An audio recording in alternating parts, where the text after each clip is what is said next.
It's 4 times world champion Mark Selby against fellow Triple Crown champion Shaun Murphy for a place in the Shanghai Masters final. Frame 10 of the possible 19. Murphy to get us back underway with work to do. But he will be feeling a whole lot better, Neal, for winning that final frame of the session. Indeed he will. So hello to everyone watching from wherever in the world you are. Seeing this, good afternoon in the UK and in Europe. It's a pretty emphatic scoreline in favour of Mark Selby. But like you say, it feels very different at 7-2 than 6-3. And Murphy taking that frame has kept him in there. Selby's played pretty well. He missed 1 or 2 very surprising balls, but I suppose you can't pot them all. He controlled the match, I think, in general. Just the start that Murphy wants is to have an early leave. And I think with Murphy, he's quite a good player from behind. There's a number of instances of that, mostly at the Crucible, but in long matches where he almost lets his arm go and he becomes an extremely dangerous player when he's chasing the game a little bit. Which he is now at 6-3 down.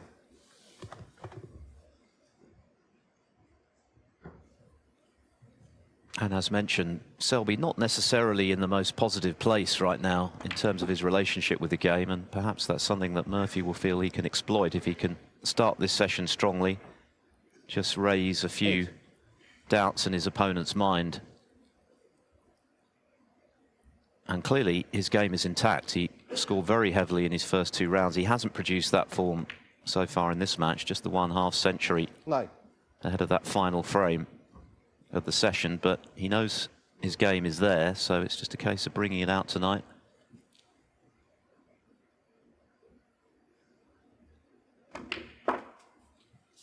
Yes, in the case of Mark Selby, I mean, nobody likes losing at the Crucible.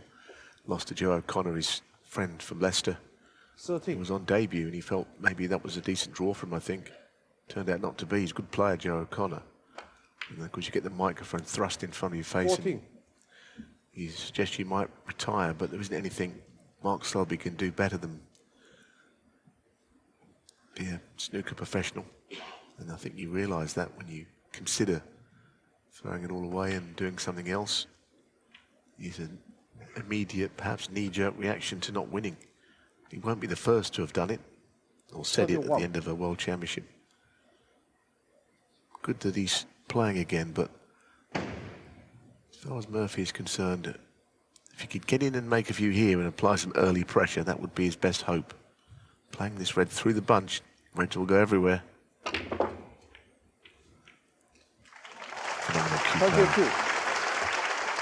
People tend to think Q power is all about screwing back, but you can show topspin and employ good Q power as well.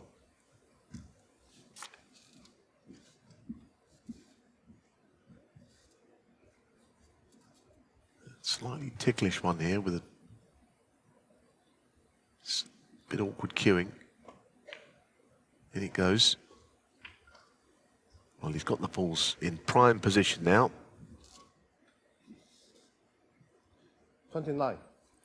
It wasn't a great season for Murphy by any means. He started it well enough, won the Championship League, beating Mark Williams right at the start of the season, but that was as good as it got in a ranking event. He didn't get past the round of 16 in any ranking tournament.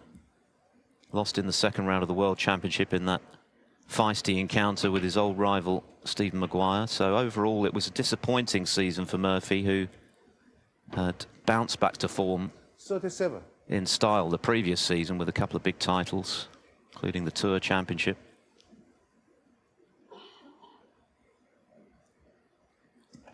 He did play in the Championship League at Leicester 38.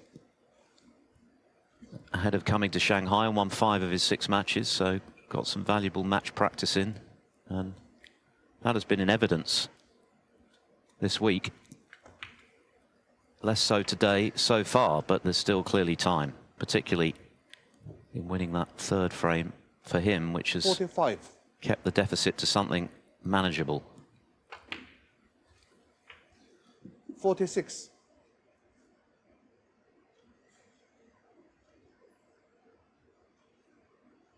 He's got to work out which red to play on here. Probably has to let the cue ball either travel up the table or play a little cannon, because those reds are not partible to the corner. So yeah, that was a sensible move, I think. 53.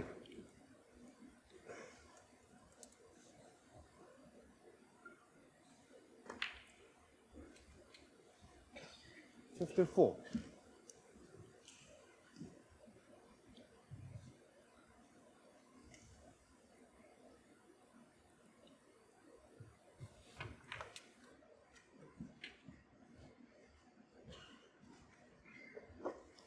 Made the final here in 2019, Murphy, 59. losing to O'Sullivan, although it was a close one, 11-9. And of course, that was the final year it was staged before COVID intervened. And it's returned to the calendar last season when O'Sullivan won yet again, beating Brissell. 60. Talking of finals, that world final was a pretty close match, wasn't it? 18-15. You felt that Selby was just about always calling the shots in it, but there were moments when Murphy looked like he was going to peg him back, and it was going to end up perhaps a last frame decider, which we haven't seen for some years at the Crucible, but it didn't quite materialise. Yeah, I recall Murphy did get his nose in front on the first evening, but wasn't quite able to kick on, and thereafter Selby was able to just keep him at arm's length. 67. And of course they contested the 2007 semi-final at the Crucible when Murphy was 2 up with 3 to play. Selby turned it around to win in the decider before losing to Higgins. Well, there goes the first frame. Exactly the start Murphy was looking for. 74. Yeah, you go back to the shot that Selby played. He played a red to left corner thinking it was leaving nothing, but you always capable of leaving the red that you're playing. And that's what it did. It went across to the right side. 75. And that's the reason this frame is over.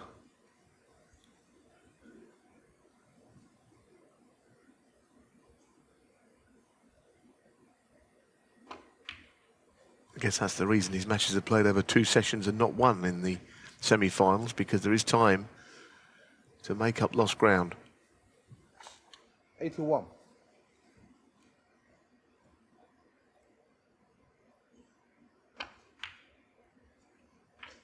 82.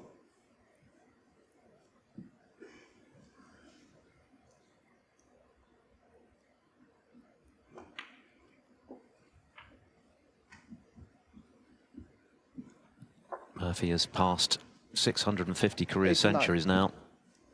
Made 32 last season, which, as mentioned, was overall a disappointing campaign for him. 90.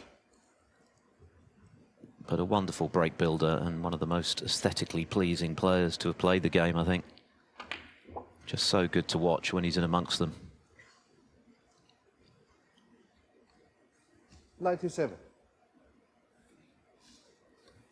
Yes, you can make 140 here. I think a break when you get to the 98. 140 or more, it always feels a little bit special. Because 139 is still a brilliant break, but there's something about it in the 140s. You would need a black with this last red for that to be possible. Murphy doing what he does, little acknowledgement from the crowd, almost like a goal for his holder putt. So now he can make that many. 140 is on. What a start to the evening session. Barry Hawkins holds the highest break, of course, a 141. £10,000 bonus for whoever holds it come the end of proceedings on Sunday. But as you say, what a start this is from Murphy. 13. And a message to Mark Selby that he's very much still in contention in this match. Outplayed in the first session. Got himself a lifeline at the end of it. And you could see the fury in Selby's face when he missed that pink, because he knew he'd let Murphy off the hook there. And this is probably what he was fearing. Murphy 18. building on that, starting this deciding session in impeccable fashion. 122.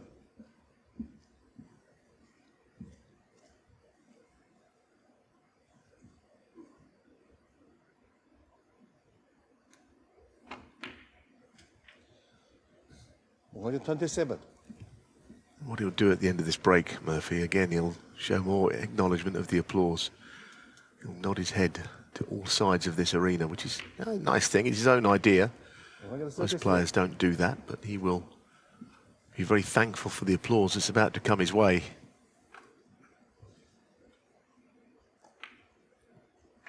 Precision snooker from Shaun Murphy, and there is the acknowledgement, and the crowd appreciating the skill on show there. It was an immaculate total clearance from the magician of 140 to close the gap to 6 frames to 4. So Mark Selby sitting out the opening frame to a quite brilliant 140 total clearance from Shaun Murphy. Back-to-back frames for Murphy from 6-2 and very nearly 7-2 behind. 10, of course, is the target. The winner to play the Ronnie O'Sullivan or Judd Trump. They're in action from 7 o'clock UK time tomorrow. The final over the best of 21 frames on Sunday. And 210,000 goes to the winner, so big money on offer in early season here in Shanghai.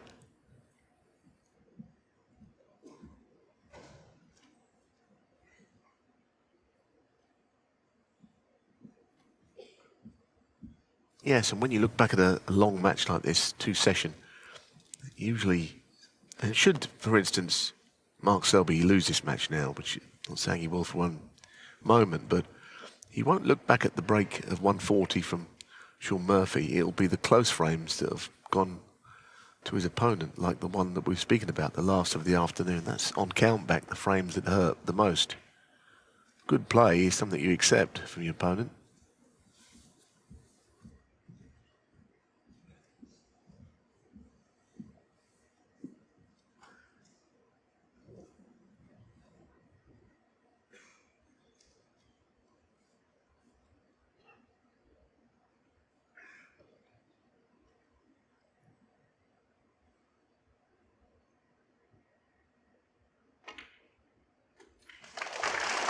One.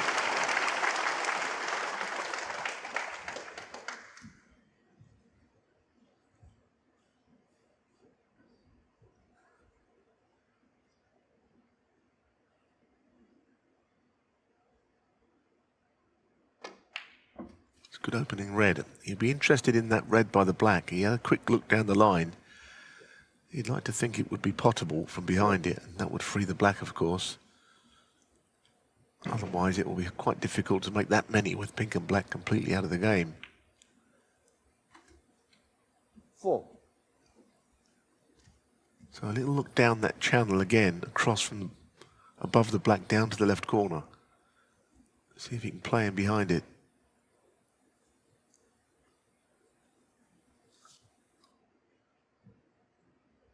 The other thing he could do is go into the pink and open them that way, but he's more of a meticulous player than playing a shot like that, Selby.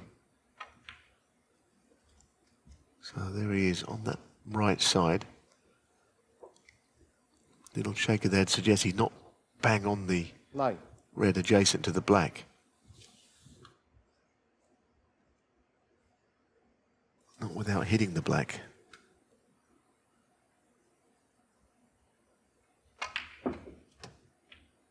Oh, he's played that well. Goodness, that's a really good shot. To steer the cue ball up for the blue and leave the black in play. Very good.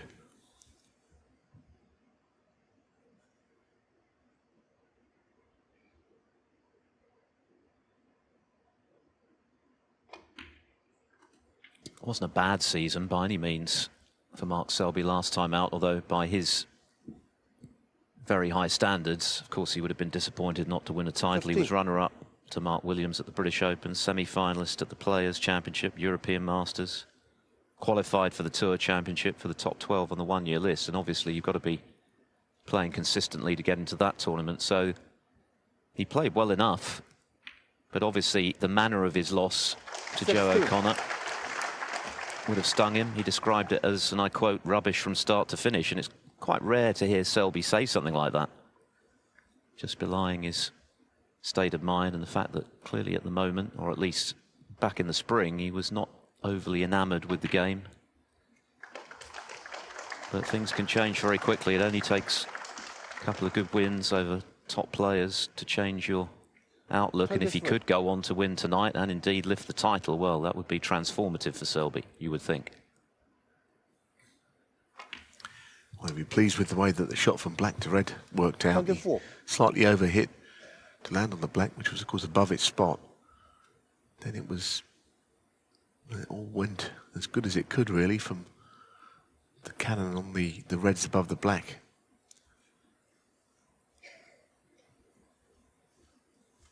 A bit like the Murphy break, he's kind of got the balls where he wants them. Now he's got to just convert it, as Murphy did.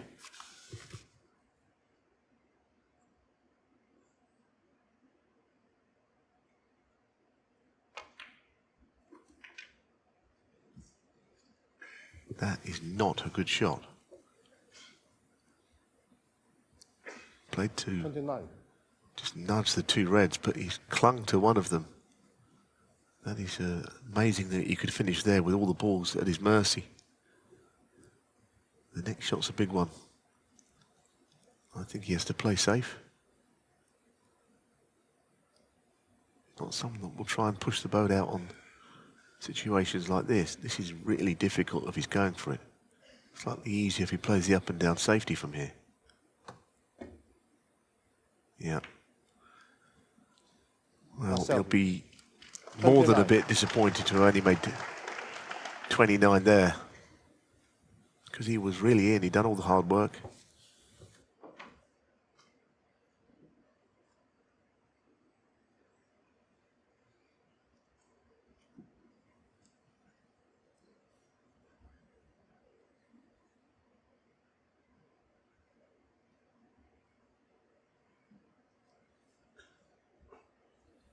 Selby 17-14 up overall, but Murphy has won the last couple of times they've played in the Players events, the Players Championship and the Tour Championship in 2023. That semi-final was a cracking match, Selby losing in a decider to Murphy before he claimed the title.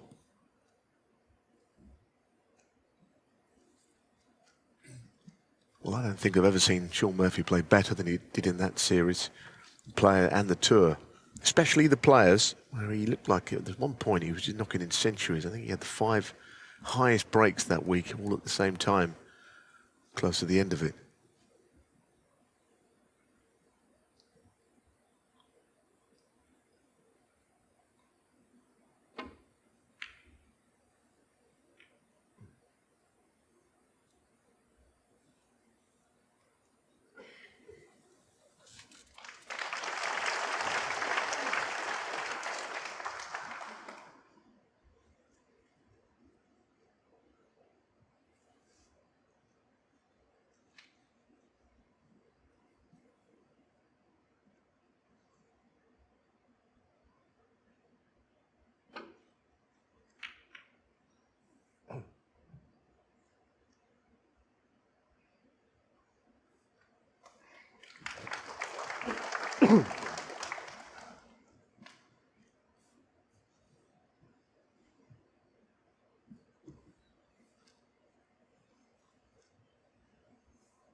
If anyone can find a way out of this, Selby is probably the man, because all the reds on the left is very congested.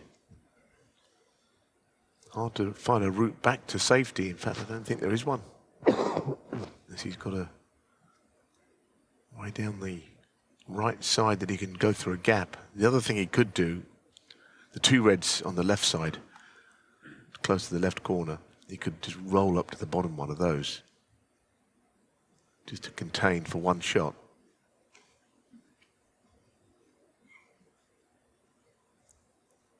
But he's in a bit of trouble here.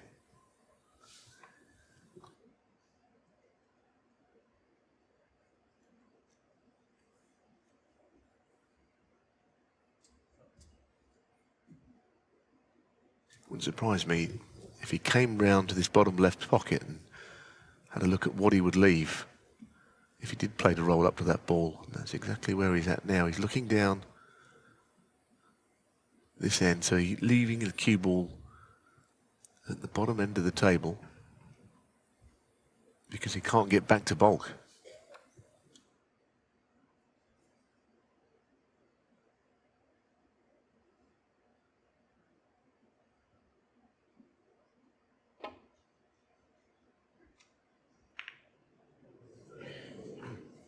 What a strange decision in the end. After all that, I was singing his praises, saying that he'll find a way, but that was an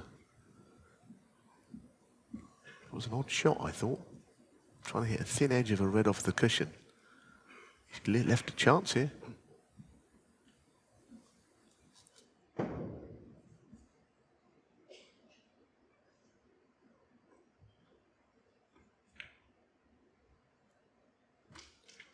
One.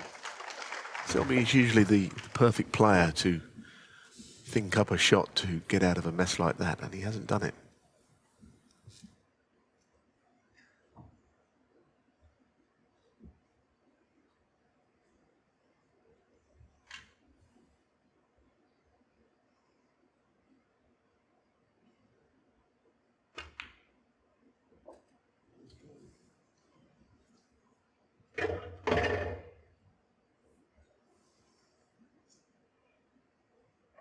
Well, again, this feels like a moment in the context of the whole match. Selby should have made more than 29. Murphy got him in trouble, and now the chance has come for Murphy.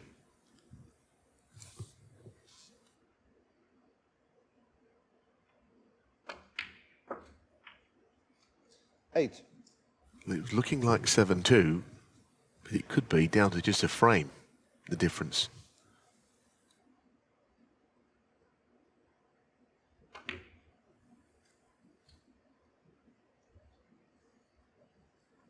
It was one of those scenarios at the end of the session, and you sometimes get it, where the player in front looks unhappy, the player 14.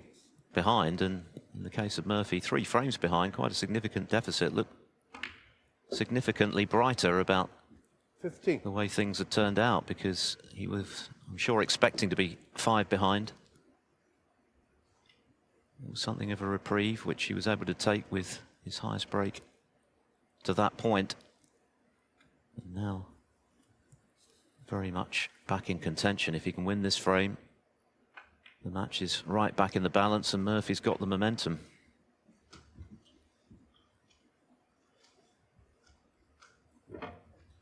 $22.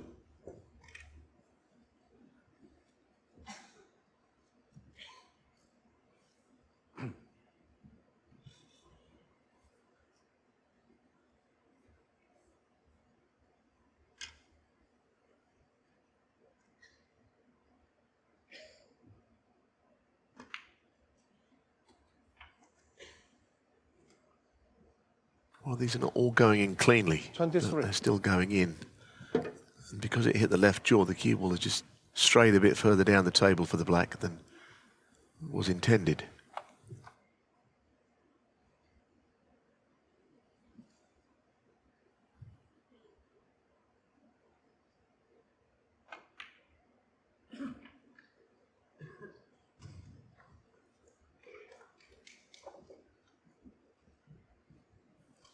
Set.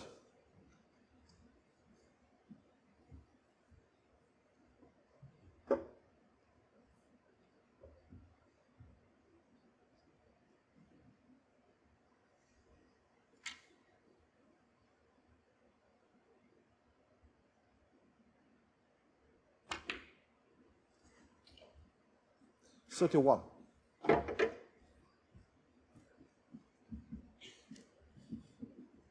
Things are going to get more difficult now in this break with these 4 reds all not only on cushions, but one red stopping the other one from being potted on the left and bottom of the table. So a bit of thought has got to go into it, but he's in front by a few.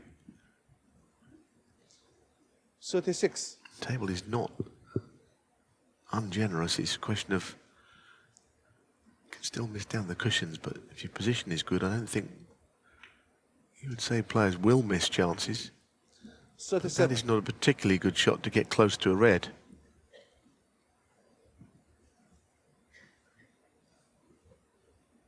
Selby will be hopeful to come back to the table soon here.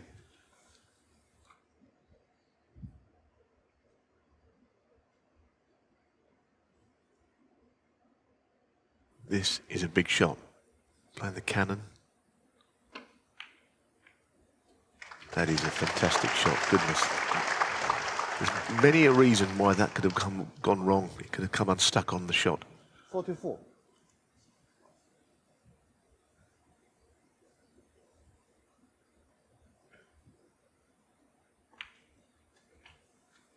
$45.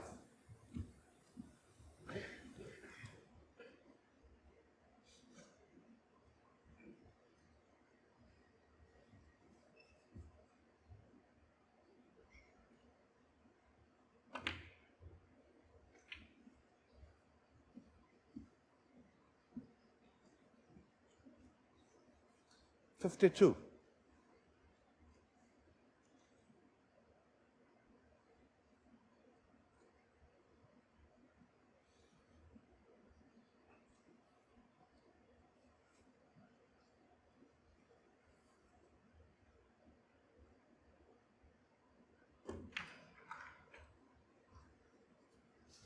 $53.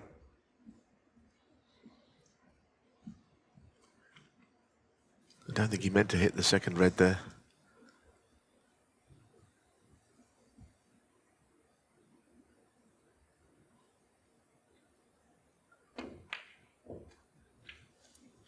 So the frame's not over. 31 the lead. Goodness, is he really going to play this plant? 60. Well, he's good with the rest, but it's not really about it being a rest shot. It's about the two reds being far enough apart. This, if he misses, could bring Selby back into the frame. It's a great shot. 6-1. And a piece of the jigsaw is black. Played it gently to give the ball every chance of going in.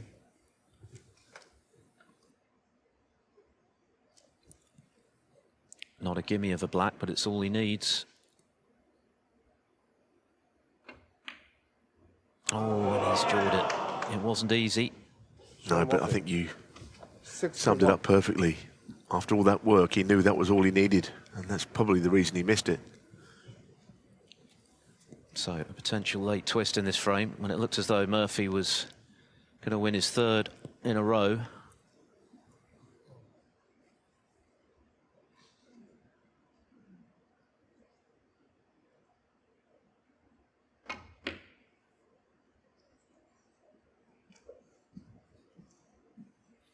Wince from Selby, didn't want the little kiss on the blue, could have been worse. Thinking back to Murphy's shot on the black, I'm surprised he never just dropped it in. I don't really think that's a shot that he plays very often. Just drop the black in. If the cue ball finished on the top, on the right-hand cushion, so what? You've got a lead. And he wasn't even playing on the red, so he kind of played it slower. Might have still missed it, but give it every chance. You know, that's a good shot as well. Feel aggrieved not to have got the snooker. Selby might try and bring the black out here.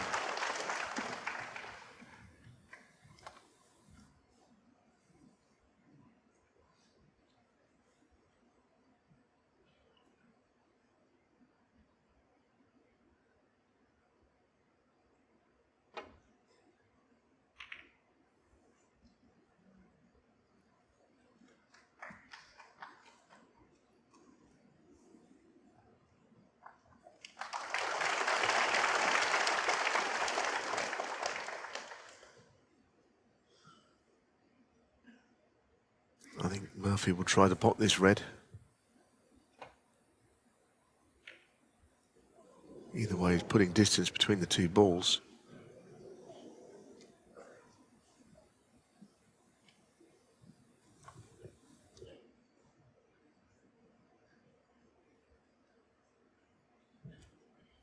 This frame feels bigger now that both players have had chances. Selby getting in initially, running out of position in disappointing fashion. Murphy having the chance to clinch the frame for his third in a row, missing frame ball black. And of course, if Selby can now go on to win this one, Murphy's back where he was at the start of this deciding session, 3 adrift.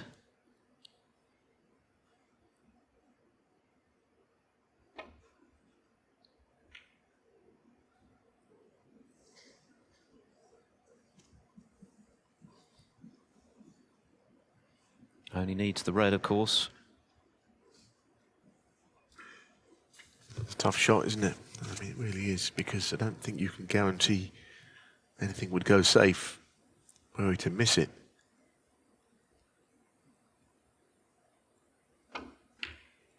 Ah, it's just a sensational shot from him. Put all of the other stuff to the back of his mind. Beautiful shot. Now a little tickling behind the black and barring something unlikely, he's within a frame.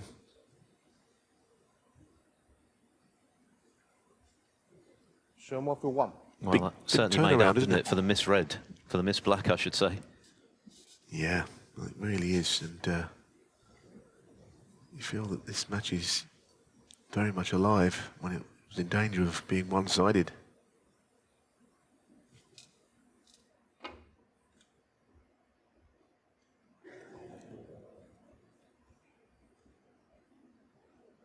Foul. And Selby's nodded his head in his friend's direction.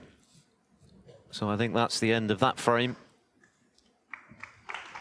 It is indeed. The crowd now coming to realise that Selby's conceded. Shaun Murphy has won 3 frames in a row in this semi-final. Right back in it at 6-5 adrift. Frame 12. Shaun Murphy to break. Shaun Murphy was able to take the final frame of the first session, which he looked likely to lose. And at the moment, that's proving ever more significant because he's won the 2 on the resumption, including that brilliant frame ball red just now after he'd missed the black previously. And Mark Selby on the back foot at the moment. Yes, he's still in front, but that commanding lead has been whittled away. 6-2 up, very nearly 7-2.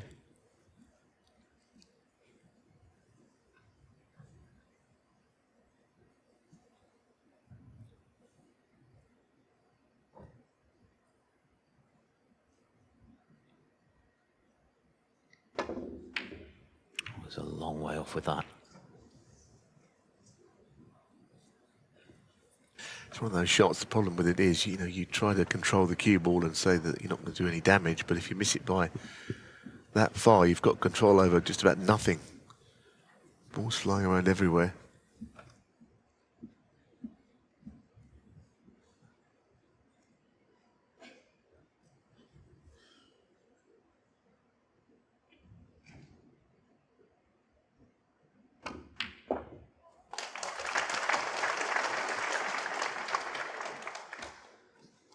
One.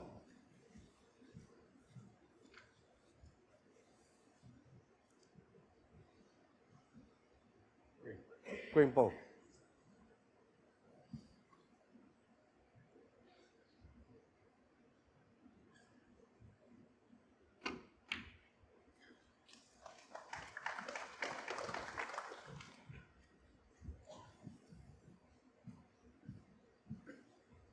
Four.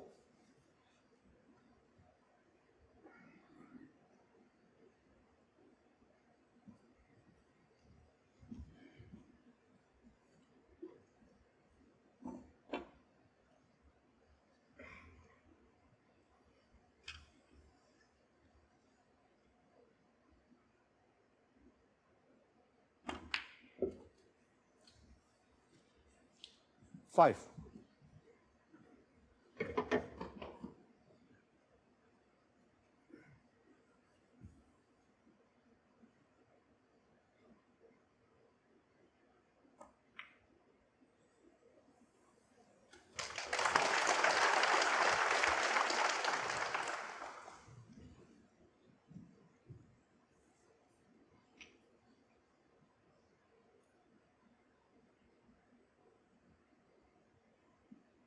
Charles.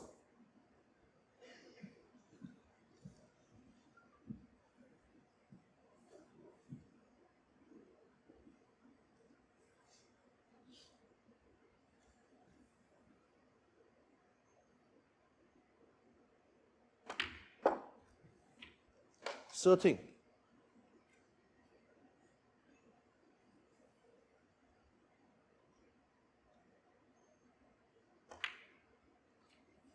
So in again, and it will be hurtful to Selby if he were to continue in the kind of form he's been in, and he has been in good form this evening, Shaun Murphy. 21.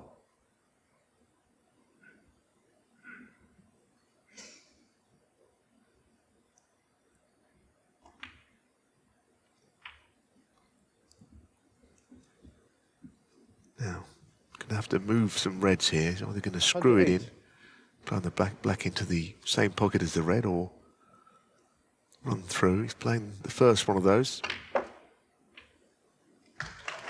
29. Interesting shot, wasn't it? Because the cue went forward and then backwards. Took a while for the grip of the backspin to take.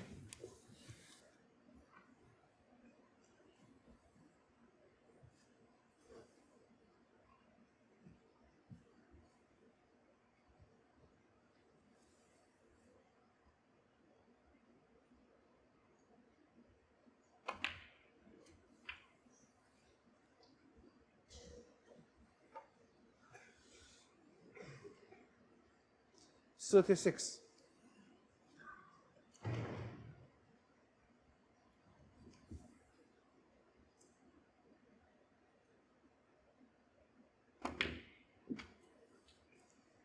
$37.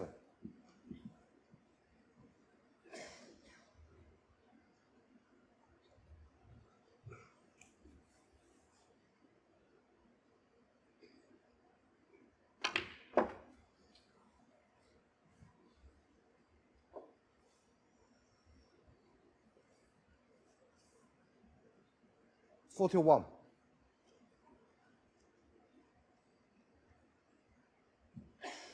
Well, he might be able to play on the red on the bulk cushion with the blue there close after.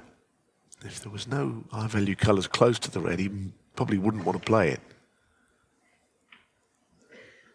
42.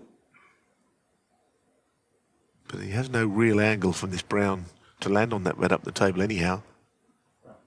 Bump up. So he's going to go for the red to the right, down the table here. Oh, he's going into them.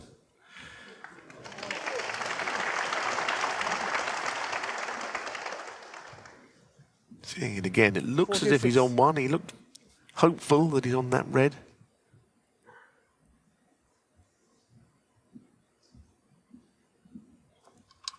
In the first 8 frames of this semi-final, Murphy's highest break was 62, the only half century he made.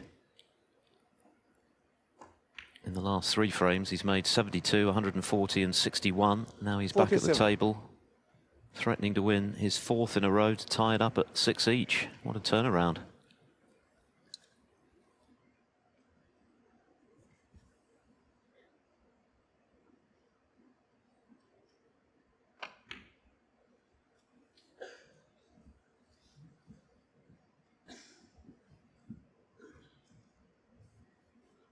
$49.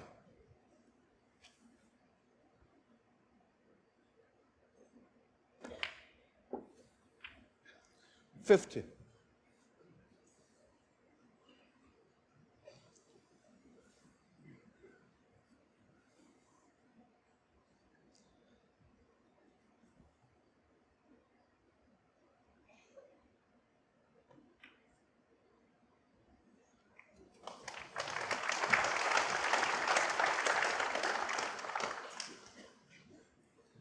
$57.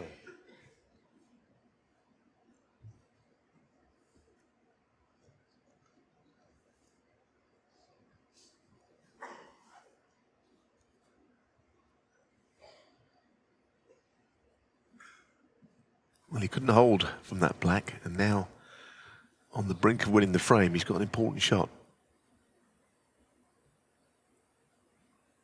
And he got nowhere near it.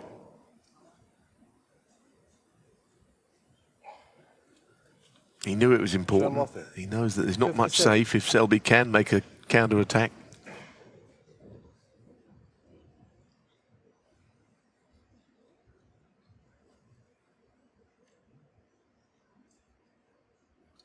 They're This feels like a big visit for Mark Selby.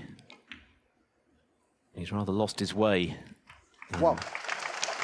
The second half of this semi-final to date was completely outplaying Murphy to lead 6-2.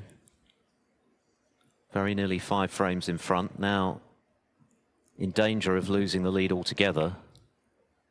But if he could put something substantial together here, that would change things again.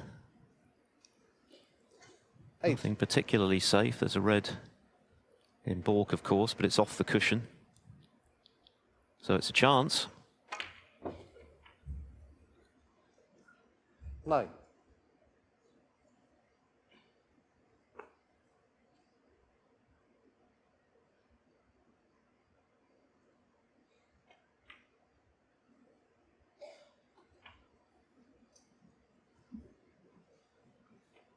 So that red up the table I spoke about, I mean, as I say, it looks awkward, but 16. with the blue next to it, you know, you get right behind the red, the blue's there, is an easy option.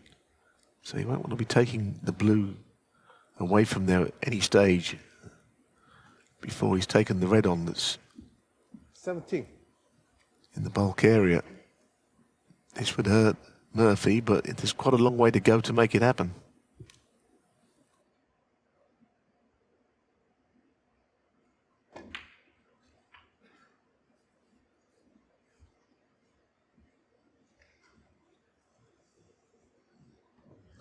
$24.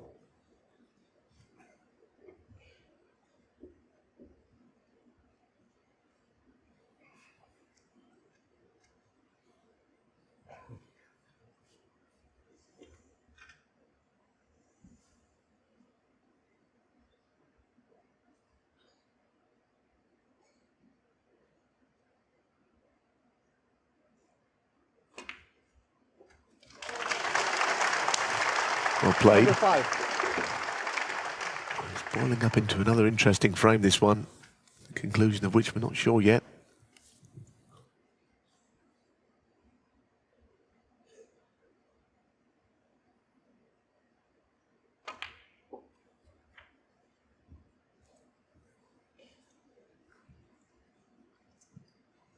$32.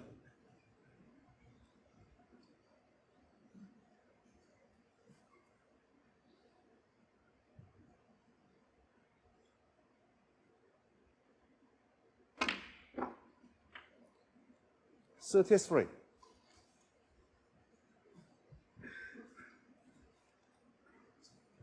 So it's not as difficult as it looks, providing he gets perfectly on the red.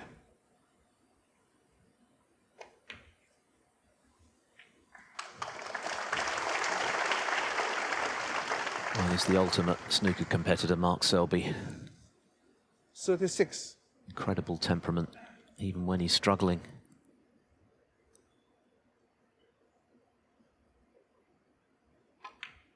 Seems to have endless reserves of 37. resilience, which is why he's been able to prosper on the big stages in the most challenging situations so often in his career. You kind of wonder where this is going to go wrong. That's what Shaun Murphy, sitting in his chair, is contemplating. Where can I still win this frame? It's out of his hands. 42. But I suppose the only thing is that the pink's a long way away from the black. He might struggle to get from pink to black, but somehow I don't think he will.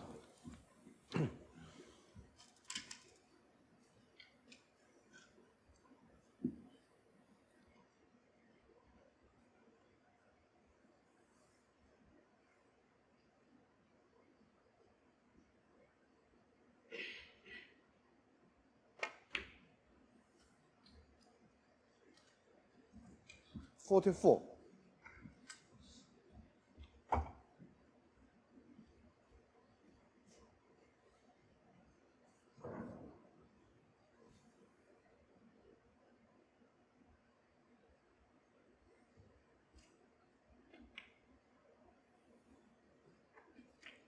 $47.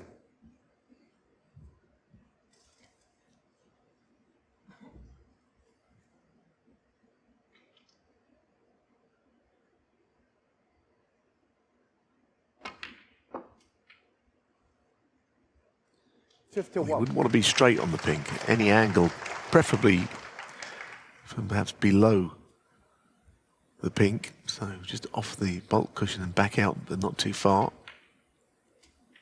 So the angle is absolutely perfect. 56. The only thing that could go wrong if you left the cue ball close to either the left or the right cushion, probably it'd be the left one, but it looks perfect to land on the black right behind it.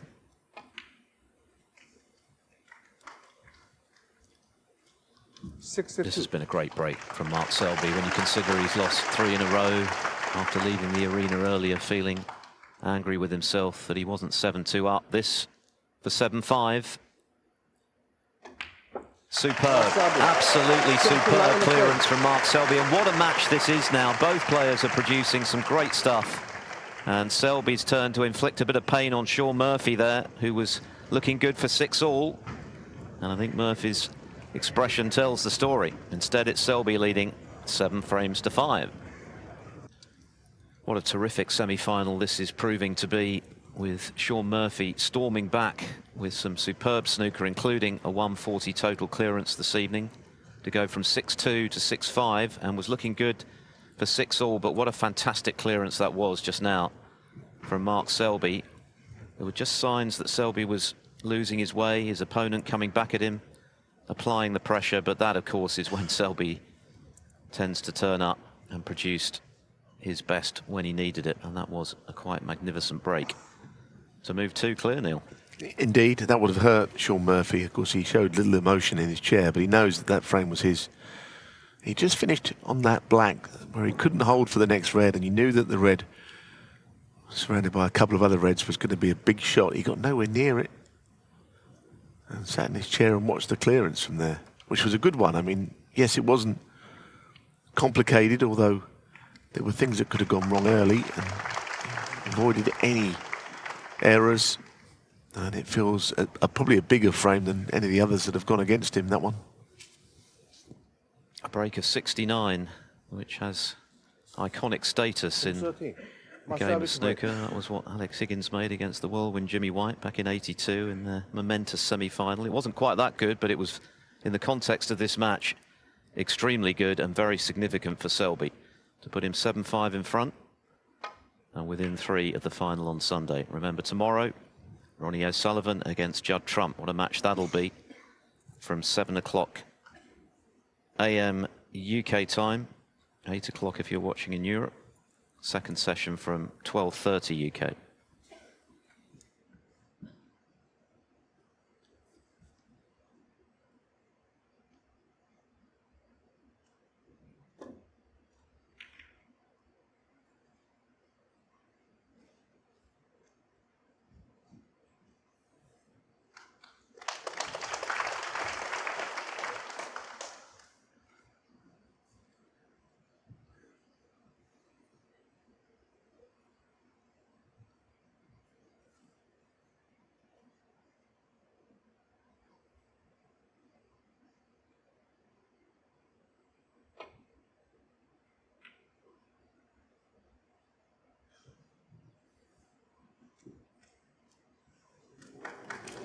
Well, the shot that is. I'm not saying he played directly behind the yellow, but it was still a very neat safety shot.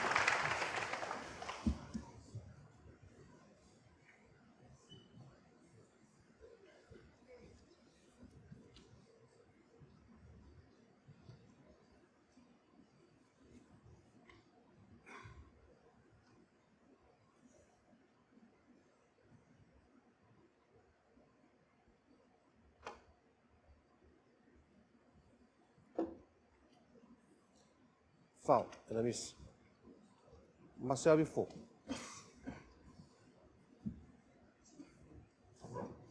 Not very close to what he intended, but what has he left? I think a red to middle. Got the option to have these put back, but if the plant is on, then no way in the world is he going to have them replaced. Looking at 2 reds to the right corner.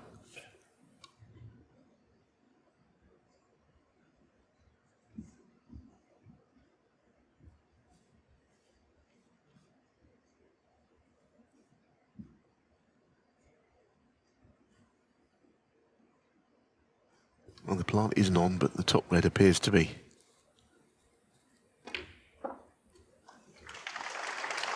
One.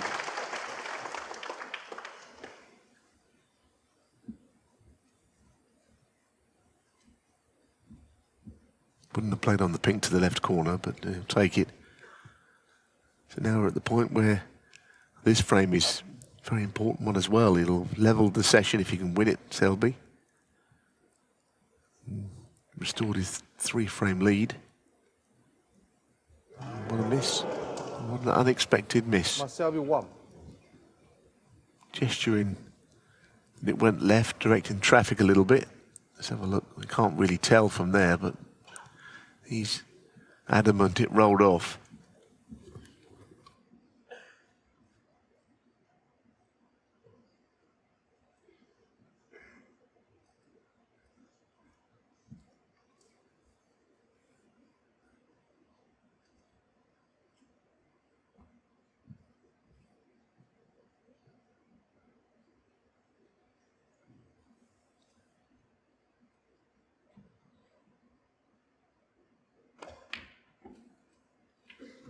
One.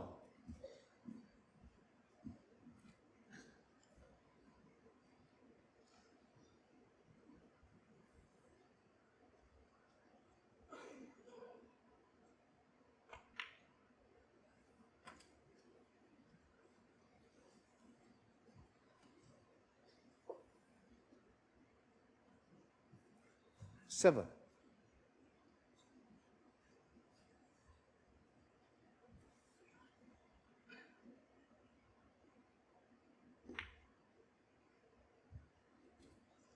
Eight.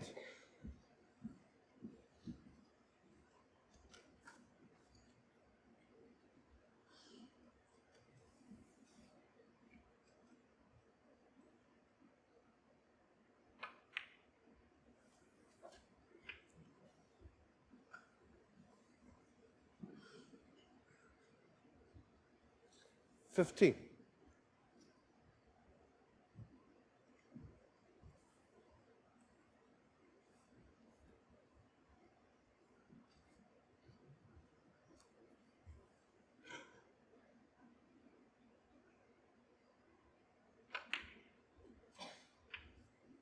$16. Just wonder if that red, the left-hand red, got a glimpse of the camera angle. Would it go past the black into the right corner? Because he'd play on it if it did, and he seems to have played on it. So his belief is that it does pot. He's got to 21. dust himself down, Murphy, and forget the last frame, which he should have won, as we know.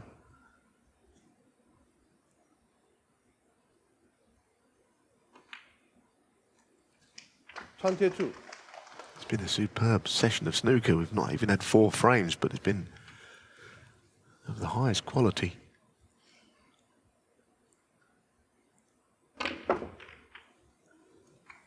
Needs that red to bounce off the cushion. He's not going to. Could be something to the right middle. 29.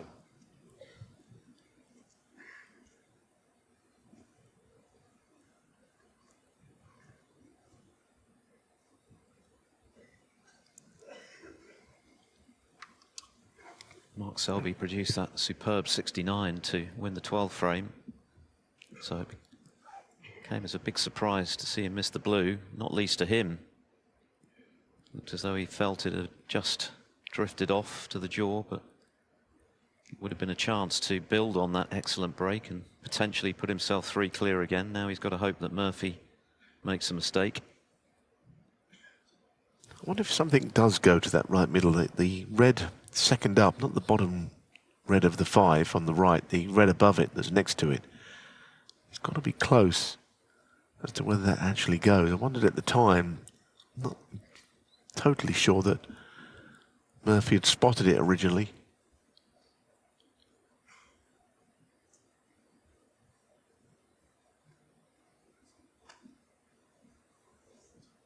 Options, though, look pretty thin on the ground.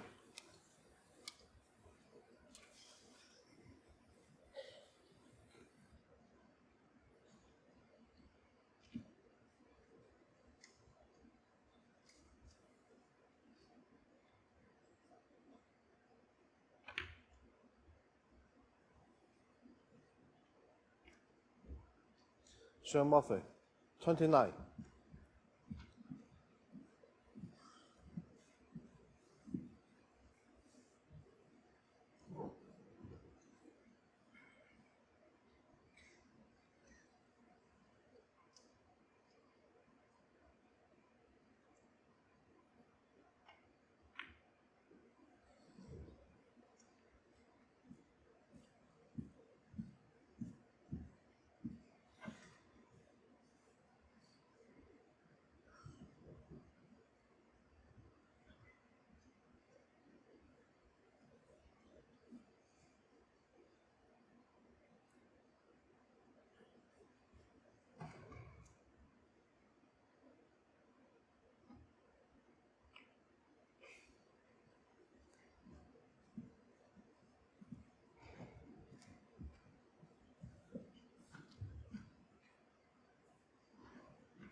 There's an example of making the best of shots. It didn't look very much.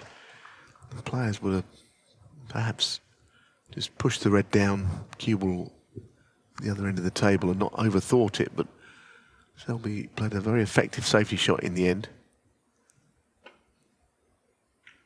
I think that's one thing you would say, as that cue ball heading towards the corner pocket, is that at this level you have to make every shot count, even shots that don't appear to be much of a challenge. Because he forced the error in the end, the in-off, with the previous shot, Selby.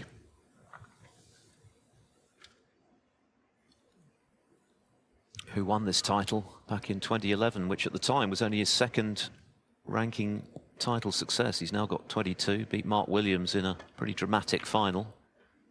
And that's a nice red. Well floated in by Selby. One.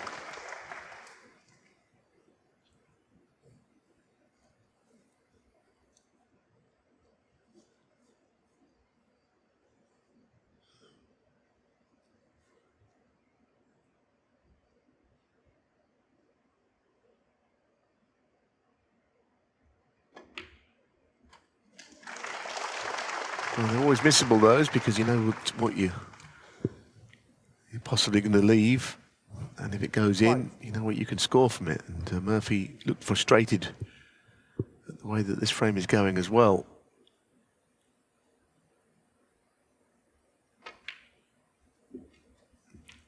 So no slip-ups here, I would say, would be Mark Selby's idea of just getting another frame on the board. Has to be very careful, but again, it's a pretty inviting table now.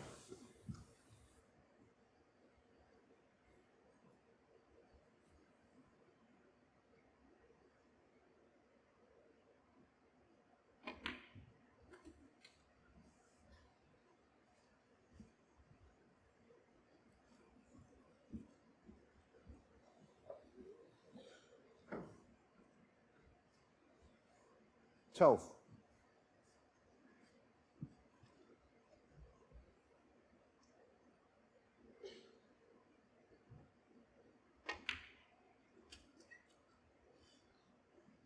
Thirteen.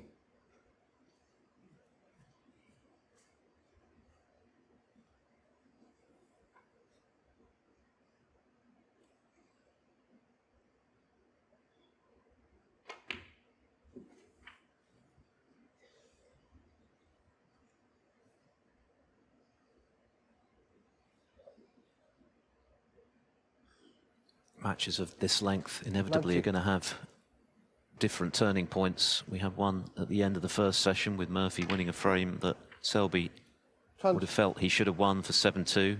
Instead it was 6-3, and Selby returning the compliment just now in the 12th frame to get himself back on the front foot in this match, which was just threatening to get away from him. Murphy was coming on strong, scoring heavily. Made the 140 clearance, was looking the more likely until he missed the red to the left corner, and Selby stepped in with that nerveless 69 clearance. And now, 28. with the opportunity to pull 3 clear again and within 2 of a place in the final. He shaped up to play the cannon here on the 3 reds. Nothing wrong with that. 35.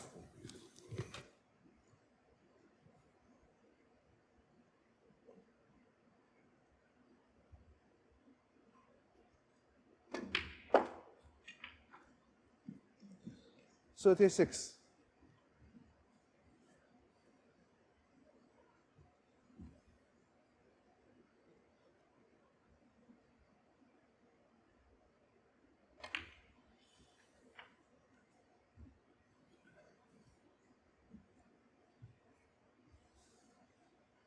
$43.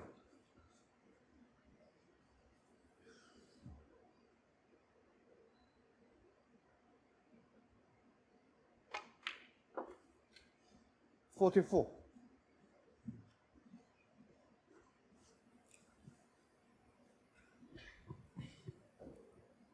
Great chance now then for Selby. The reds are there for him to share this little mini session. He'll be highly delighted with that, having lost the first 2 on the resumption.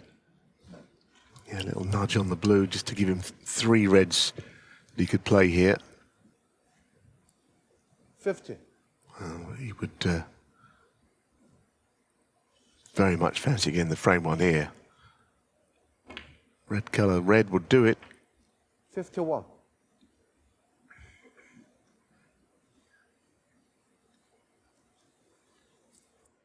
Hoping to land his 38th professional title this weekend, Mark Selby.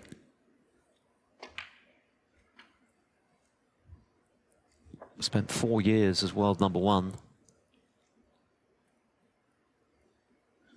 58.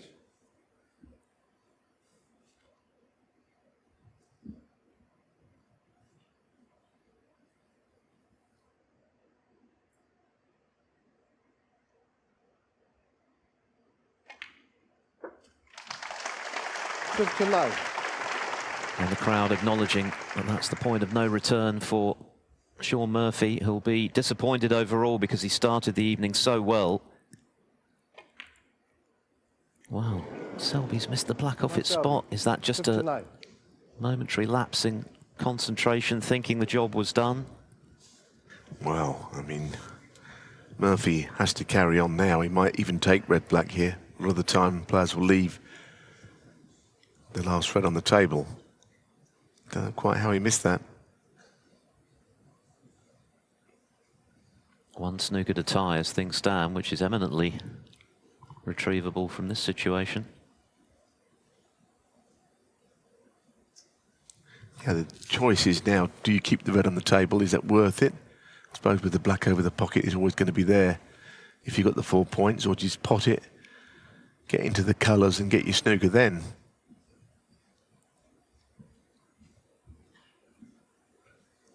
Because it's currently 1 to tie.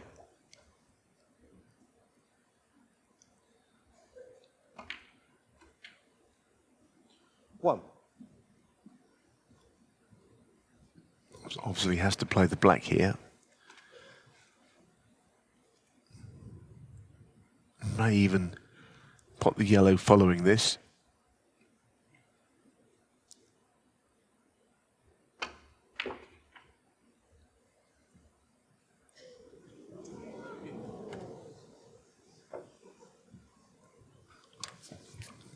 Perilously close to the calamitous in off. That would have been end of frame for sure.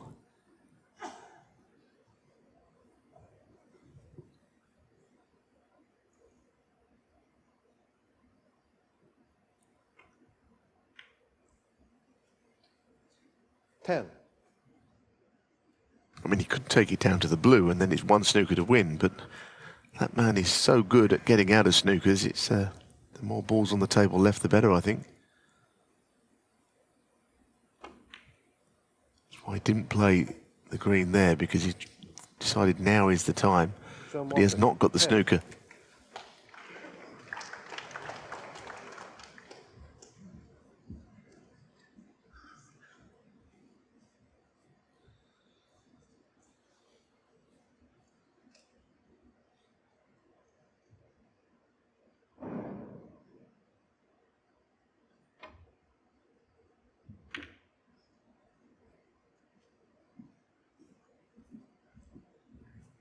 There's a bit of danger in the double kiss. Could all suddenly see the cue ball squeeze off at an angle into a pocket.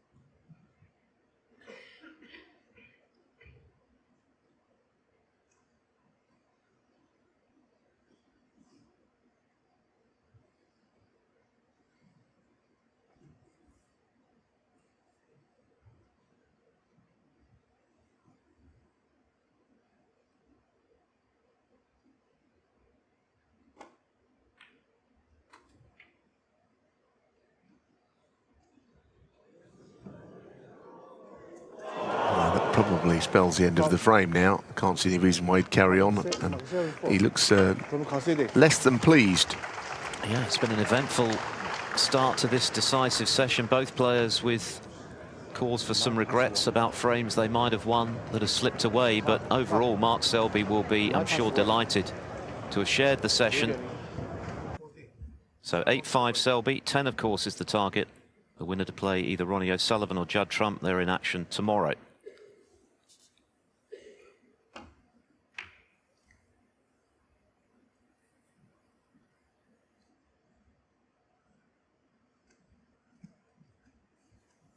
Selby looking for his first win over Murphy since the 2022 English Open.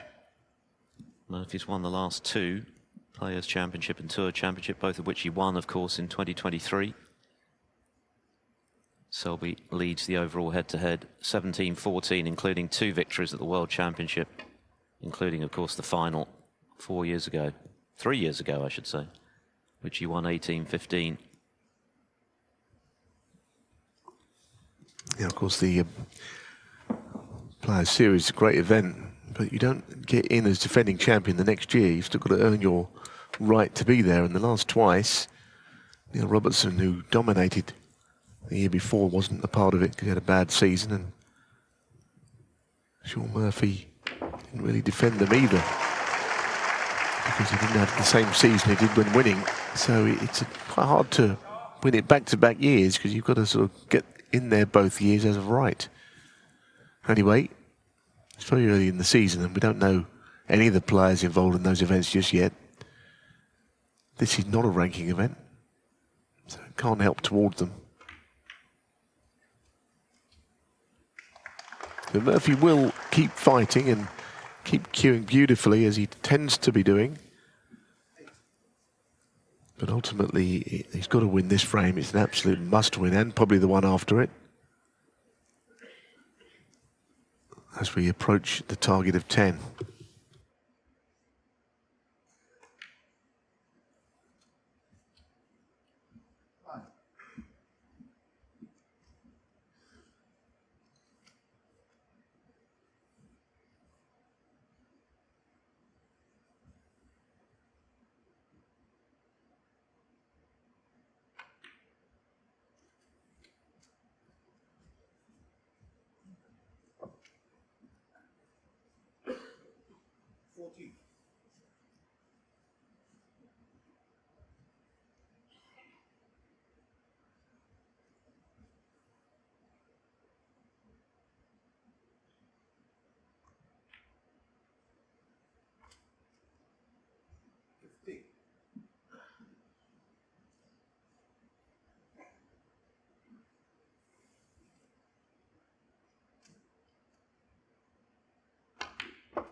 17.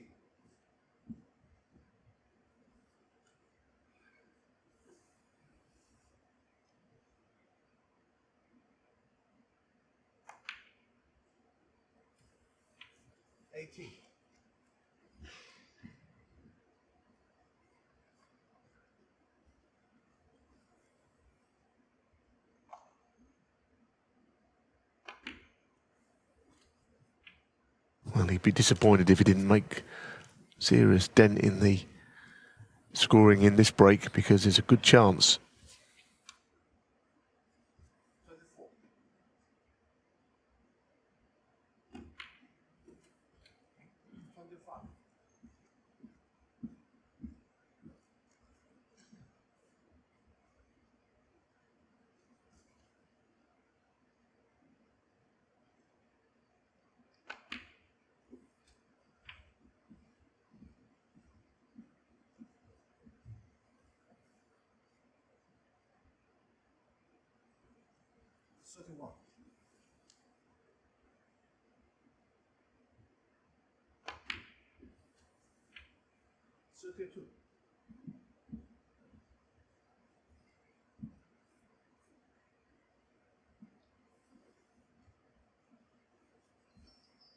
I'm not sure that red above and to the right, the black pot's past the black. He's had a look.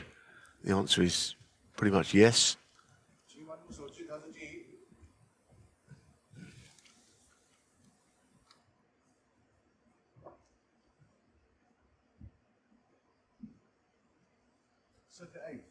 Zheng Weili, the referee, just giving some instructions for people to make less noise, I think, in the audience.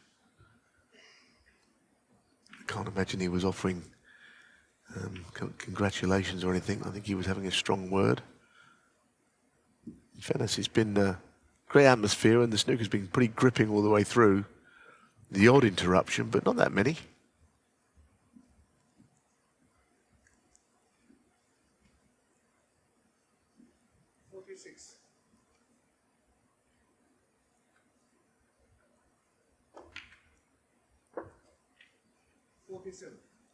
Just what he wanted again, like the resumption tonight, that 140 break that we've seen a couple of times. It was it's kind of contribution is just what he needed, just to get a frame on quickly and pain-free, I think, which he hasn't done yet, but again, he will fancy to complete this mission.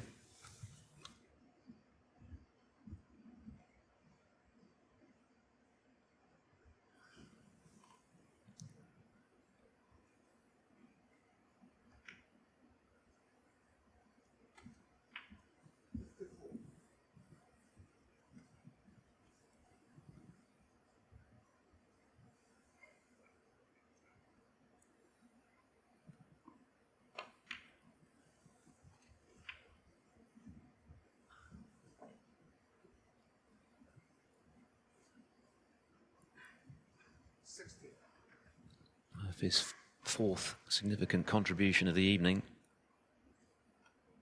He's played exceptionally well.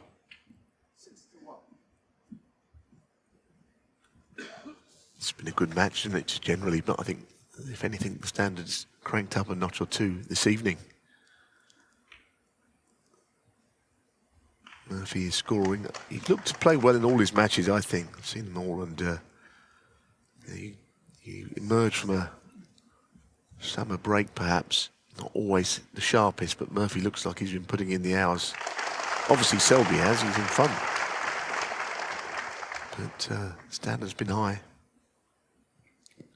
The 14th break of over 50 in this match. Selby had his own big century early on, a 136 to lead 2-1. Interesting setup, isn't it? The tables generally here in Asia are, it seems, slightly generous. They're going off the jaws more readily. But if you go back to this year's World Championships, they were quite tight pockets. They weren't giving a lot away, and players seemed to like that as well. It was certainly a championship where there were breaks, but any big breaks, well, you'd certainly earned the right to make them. Conditions were very standard, the pockets, whereas the year that Luca won the title, pockets definitely more generous again at the Crucible. So they vary for whatever reason. They're all templated, but they do vary. And they're not tight this week. Well, this is exactly what Murphy needed. Realistically, he had to win this frame. Hard to see him winning 5 in a row against Mark Selby. But not only has he won it, he's won it in style. Just this red for his 2nd century of the evening. He's just about wriggled it in. Not sure how that went in, quite honestly. It looked to have left the cushion. I still reiterate the point about the conditions, scoring tables.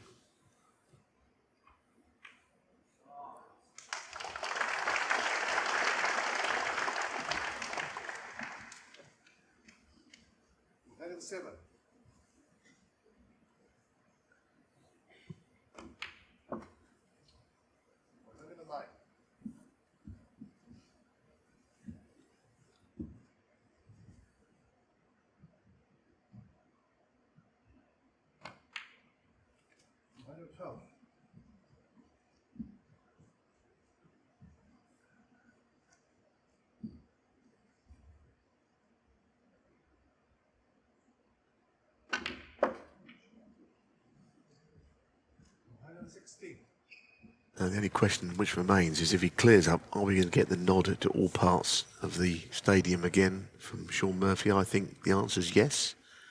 It's a nice little touch, I guess. Show of appreciation. Well, he deserves to be applauded for that shot.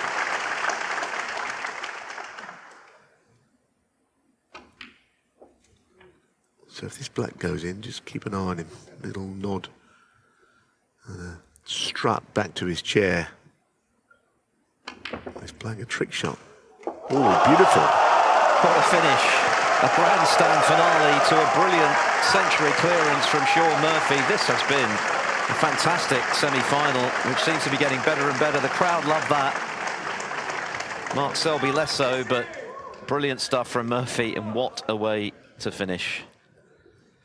As he closes the gap to 2 at 8 frames to 6.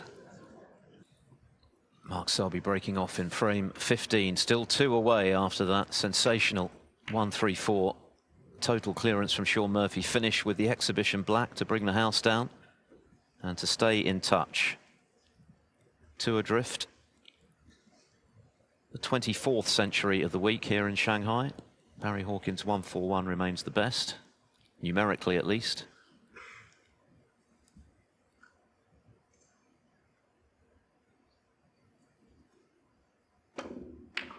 That's another clean pot from Murphy. And the way that he finished that break just now brought back memories of his incredible maximum break at the shootout last season, which was quite extraordinary. Possibly never to be repeated in that format, where time, of course, is of the essence.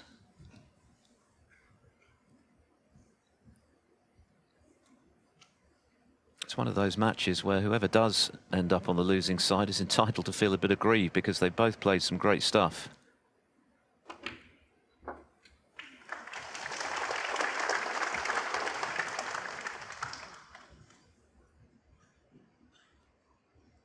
Five.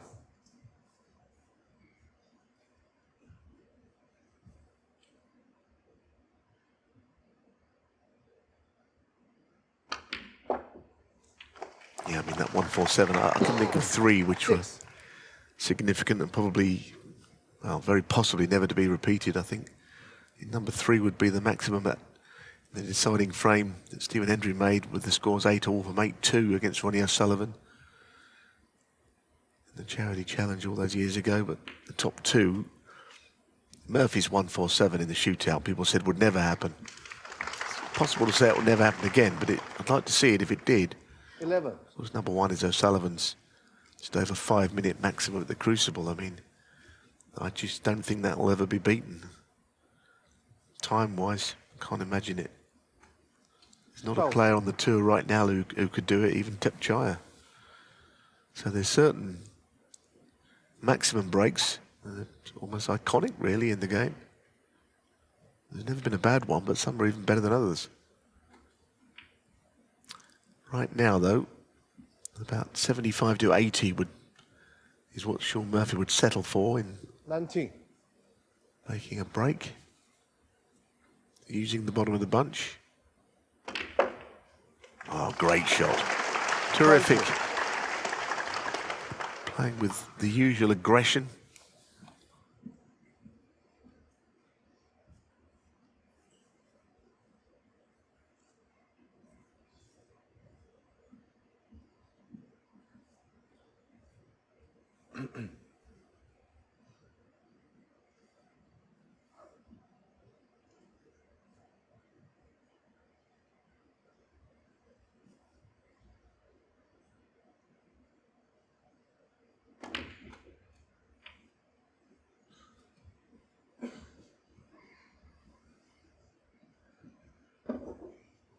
$27.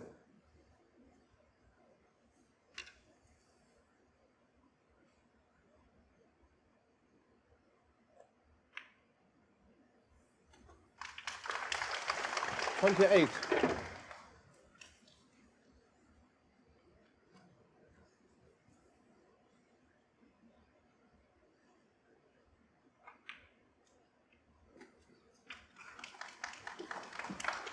Well, he's got red to middle here, which I'm sure he's going to prefer, given that I'd say 35. that he played on the red to left corner, but he's got very awkward cueing. But the backup red is no problem at all.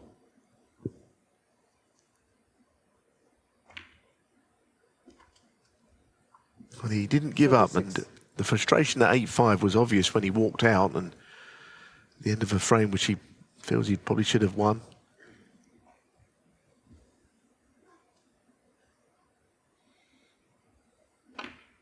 Sometimes that's where the mid-session interval can work in your favour. Then you've got time to regroup after the disappointments of what's gone before. 41.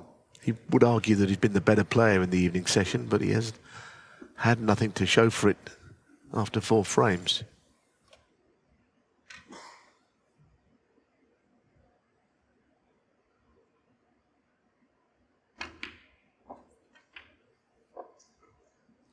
$42.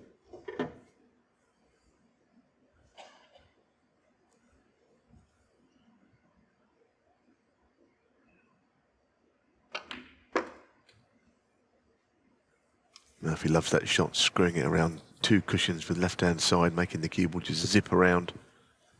47.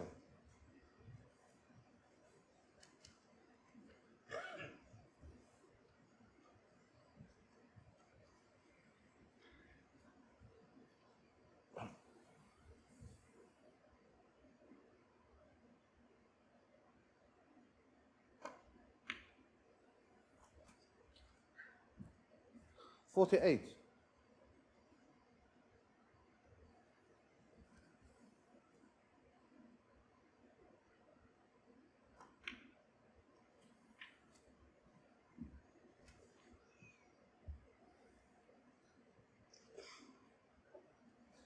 $51.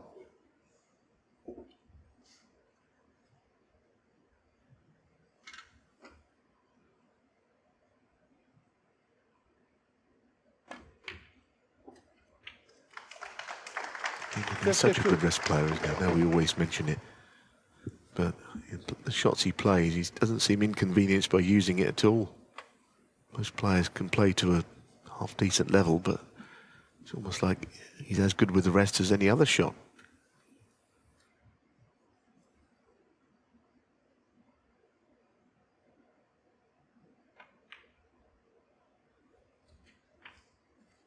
It's getting serious for Selby now, because this is on the brink of 2 big breaks in a row since they regrouped from the mid-session at 8-5. And I do remember him 60. from 12-7 beating Matthew Stevens at the Crucible. I was in commentary for that match, and you thought, well, at some point it's going to hit him that he can win. Pressure comes back on, but he just kept going and going in that match and won it. Beat Ali Carter in a UK Championship semi-final from 4 down with 5 to play 67. once, doing something similar.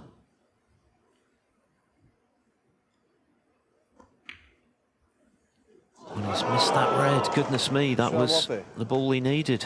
Crowd can't believe it. Murphy can't. Shake of the head. Just when it looked as though he was guaranteed 8-7. Still enough there for Selby to tie the frame. Oh, it's bonkers, isn't it? I think what happened was he was worried about the cannon on the other red and forgot the pot, which is a bit of a sin. But the bottom line is, it was virtually unmissable. And position is one thing, but it really wasn't the most important part of that shot anyway. It was all about the red going in and the black, and Selby doesn't even leave his chair. Ready for the next frame. Now, I mean, it could end up a respot, although there's a lot of work for Selby to do to make that possible. 8.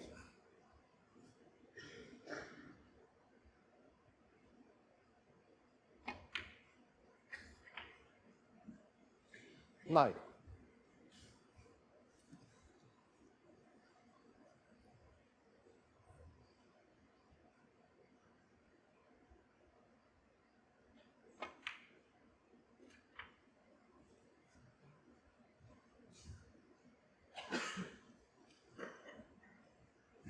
$16.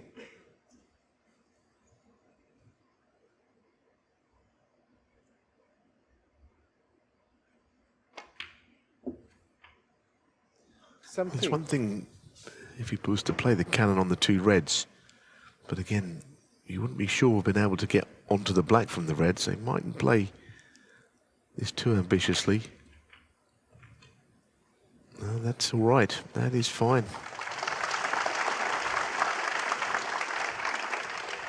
24. He's already produced a vital 69 clearance in the 12th frame to move 7-5 in front when it looked like Murphy was levelling at 6-all. Of course, as things stand, the best he can do here is tie the frame, but what a result that would be when Murphy was just that red away from 8-7. Yeah, I mean, the problem here with the pink, if you could cannon the pink, knock it out and be behind the red, that would be the perfect shot, really. He's tried it. Oh, goodness me, what a shot that is. That is just... It's the dream shot there to get the pink out. There's a right-hander down the cushion. 32. Can't fail to be on the black. The red's still got a drop.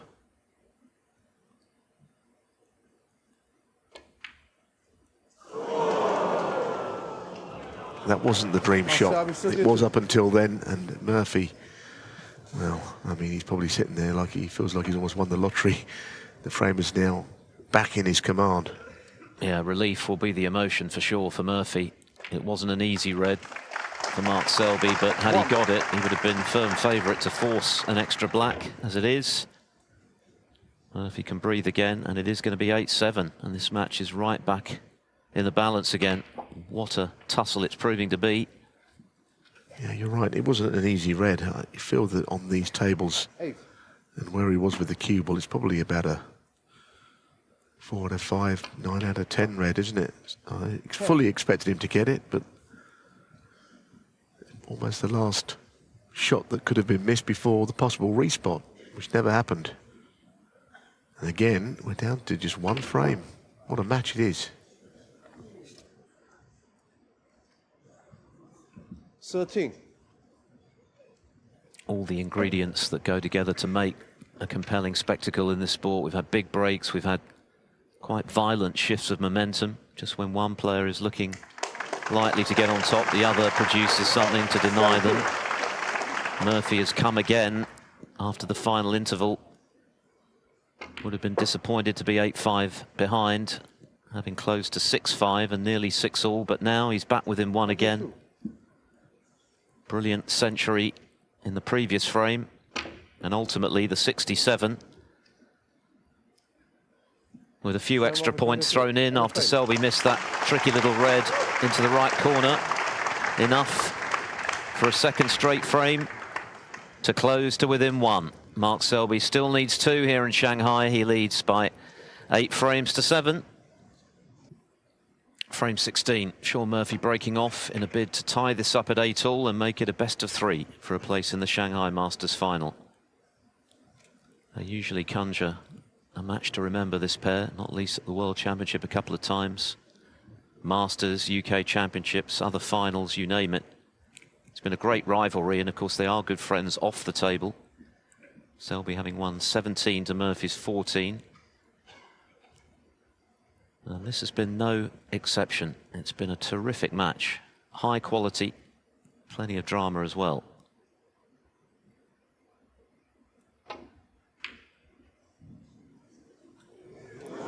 Well, that was a shot that got him into trouble earlier on. In the very opening frame, that was already missed, and it got the double kiss, and Murphy decided enough was enough, made 140 from it. This time the in-off has inconvenienced him again. Not a straightforward opening red, but from on that bulk line with the cue ball, he can cut it in.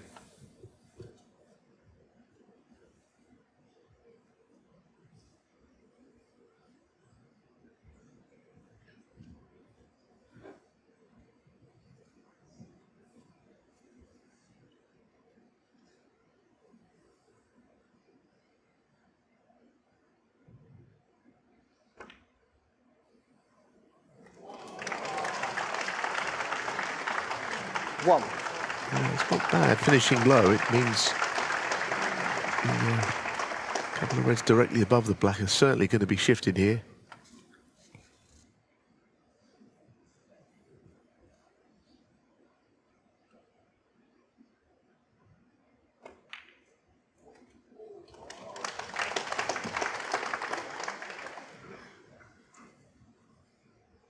Mentioned that shootout 147 had a tweet since I mentioned those three notable 147s about agreeing with them, and also saying that the Davis first on TV and the Cliff Thorburn at Sheffield have to be included. Well, yeah, a list of 5 maybe. 9. It was the first ever 147 was meant to have been televised, but the camera operatives were on some kind of a lunch break. It was an event in Slough a few years before that. John Spencer made it. And I was there as a small child that week, and they reckoned that the 16. pockets were bigger than standard. That was before this 147 was made. I wasn't there that day.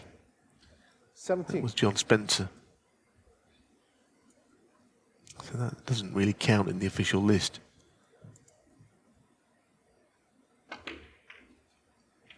Anyway, he's still on reds and blacks here, but I don't think that's on his mind at this stage. 24. If memory serves me correctly, Steve Davis was actually quite poorly when he made the first televised maximum. That was in Manchester, wasn't it?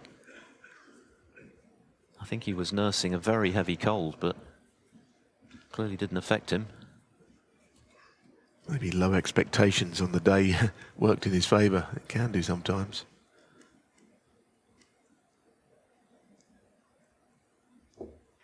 Won a Larder car, didn't he? I don't think he ever drove it. 25. They were very rare then. 147s, of course, that being the first, but...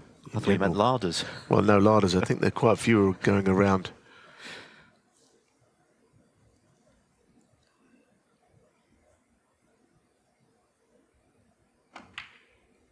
See more 147s now, but they still mean something, don't they? I mean, I love to see them.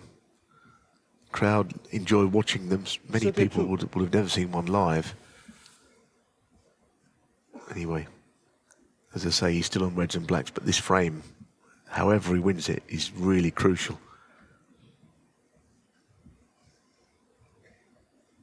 The difference he would feel if he could bring it to 8 all.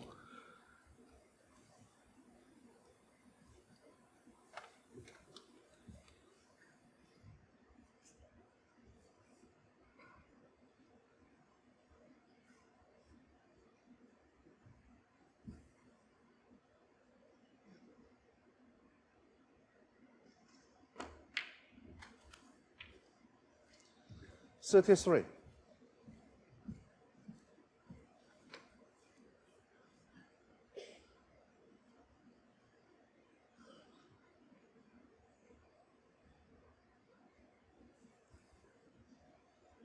So coming away from the black onto the pink might be a good thing. got a frame to win, and that's not perfect.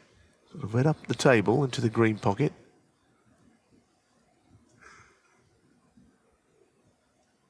I think that's all he's got. 39.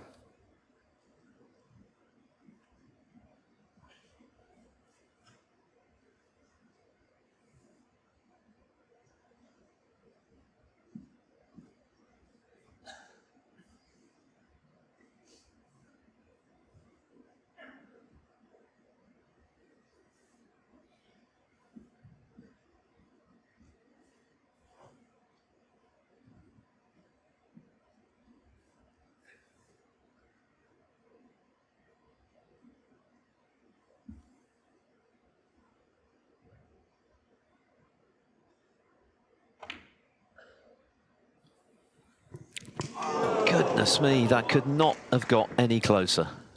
Shaun Murphy. I suppose the clue was he stayed down on it, so he wasn't sure. But as you say, he did everything but drop. Saw Kyron Wilson have one of those in his 6-0 beating to Zhou Yulong,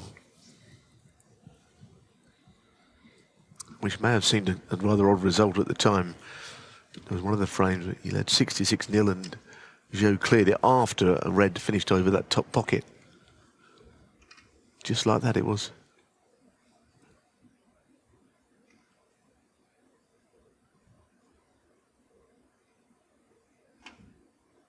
It's like anything, it'll only be significant if Selby wins the frame, because it was ever so close to going in and continuing the great run from Murphy.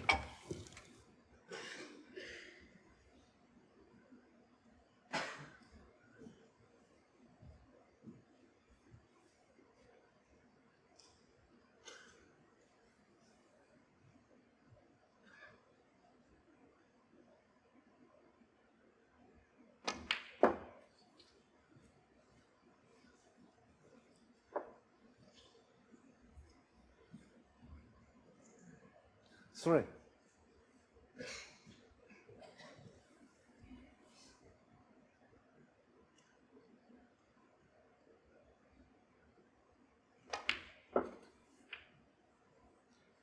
Four.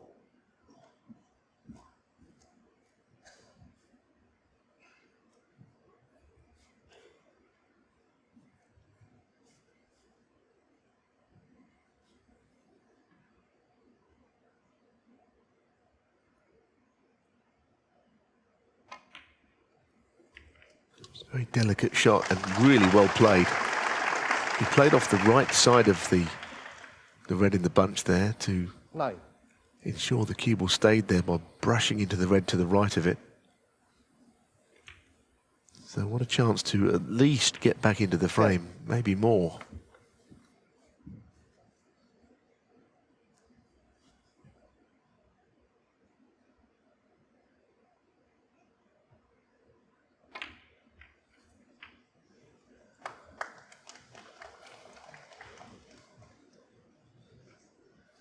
Seventeen.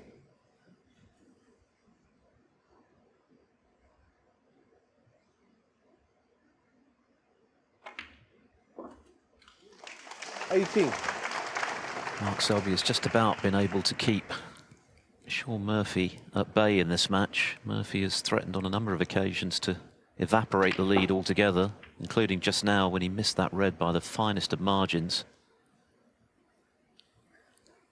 25. Selby, of course, had a chance to pinch the previous frame, or at least force the respotted black, but missed the final red. Yes, he's got that red on the right cushion, which will just bring back memories of the red in the last frame, which he had a chance to take the frame to a respot and missed. That red was further away from the cushion than one he's queuing over now. But it will come back to him, I think, the thought that he missed it, because he'll need it again. And the green being a little awkward is another reason why he mightn't win the frame here.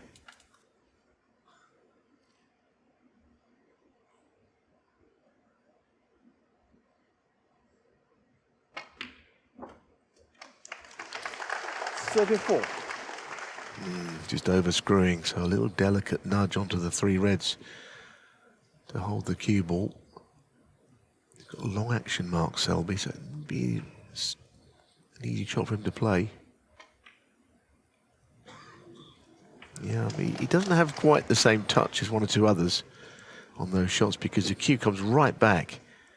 41. So he's almost going to have to decelerate the time of impact to avoid just overdoing it. You can think of other players who might have played that cannon better than Selby because he actually missed the reds. Yeah, he did pretty well, didn't he, to find the gap between them. Hence the rueful smile.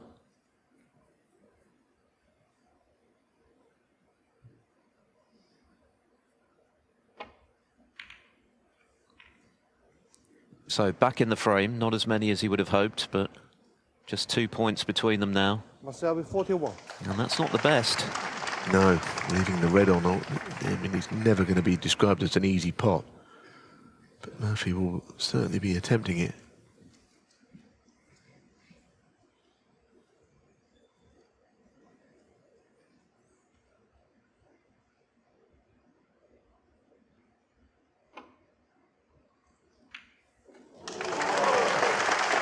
I don't think he thought that was in, you know. The way he leapt up in the air, Mark Selby would have had a bit of false hope that he was going to get back to the table.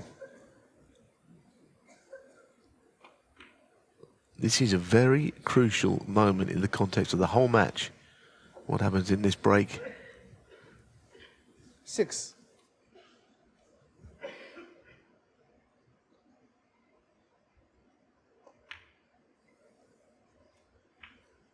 7.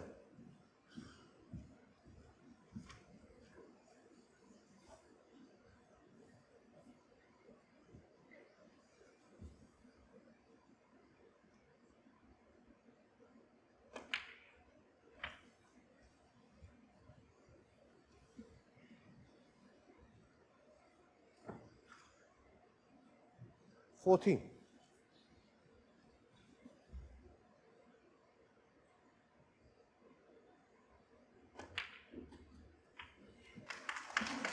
15. Now, what does he do? Does he nudge the red out, or will he play behind it? He'll probably try and move it. No, he's gone the other way, and this is what Selby missed earlier.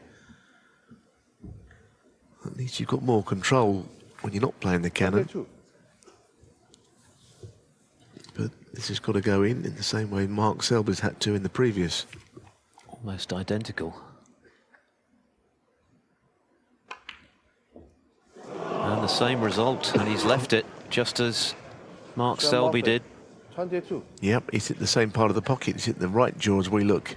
So I said it was a 4 out of 5 shot. Maybe it was a little bit less than that. They both missed one.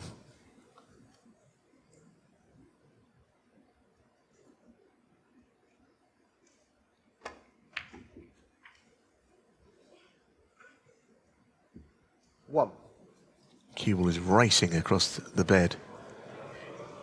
He thought he was being cute there by playing it up the table for the pink, but he's overrun it by a mile. And the withering glare tells the story. Anywhere but there for Selby.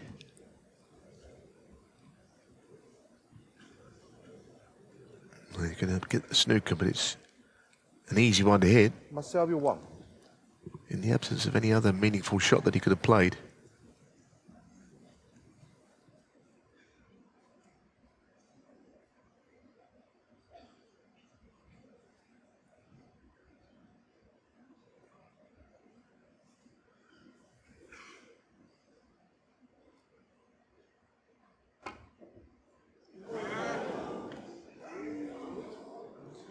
Foul, anyways. Selby 4. No, it appeared to be an easy one to hit, but I mean, if we asked to play it again, make the necessary adjustment, you'd think. He's probably trying to hit just a small amount of the yellow to put distance between the balls. Sure.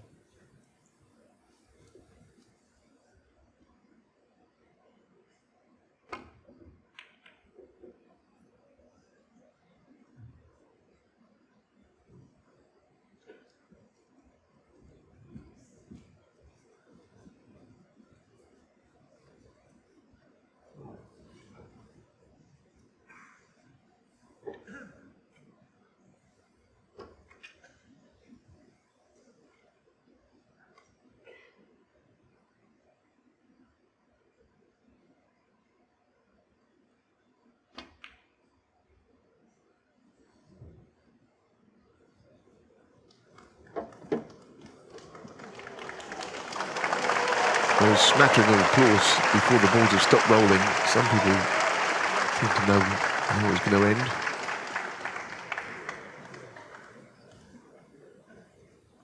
This is a worry for Shaun Murphy. This frame doesn't want to be another one that's got away.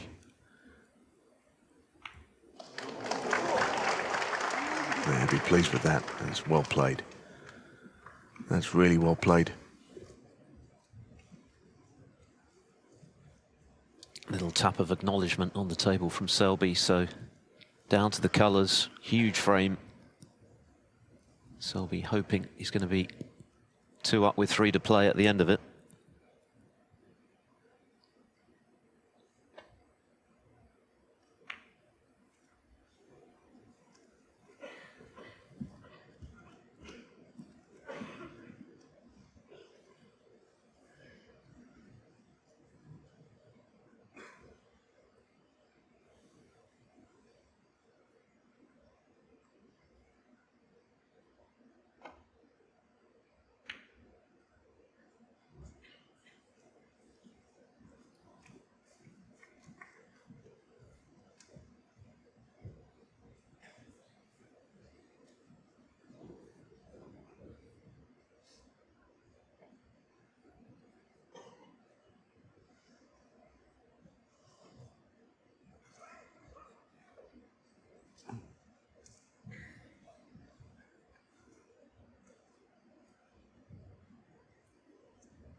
There's no easy shot here. You see double kisses whichever way you go, whether you push the yellow up and down or try to hit the left side of the yellow as we speak. The cue ball probably goes into the green. It's just not a nice shot. There's danger whichever way you look here. He's avoided the double kiss, so he's done well there.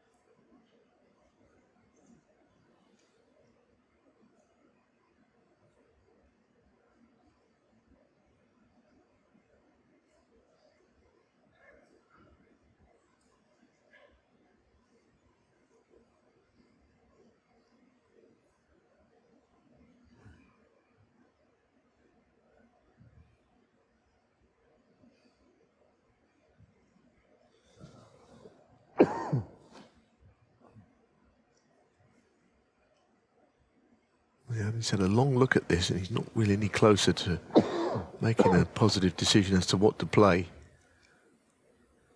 Again, it's a question of avoiding all double kisses. I don't think it's quite on. The pot's even more difficult. Can't get on the green, so what will be the point in taking it on?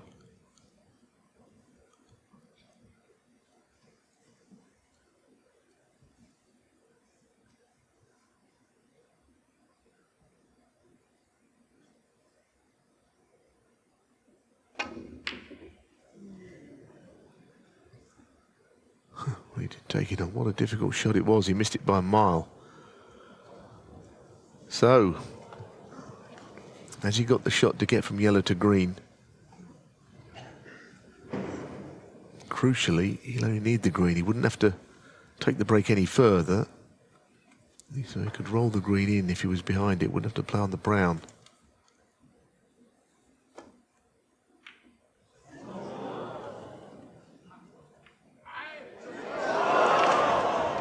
Nervy old end to a frame, isn't it? Selby 4.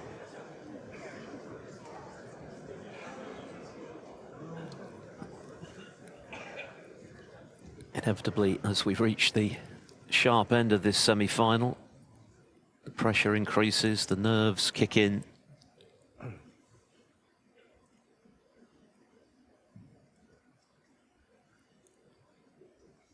Most of the snooker has been very fluent in this match, particularly this evening. Mark Selby was clearly the better player in the first session. Murphy has come back hard at him this evening. Selby's done well to preserve a lead of sorts, but the question is whether he's still going to have that at the end of this frame.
Well, that was just a no frills containing shot, really. He tried to do anything much there just to keep the yellow safe for now.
He was up off that shot very quickly now. Has the blue come to his rescue? It looks as though it has, and it could easily not have done.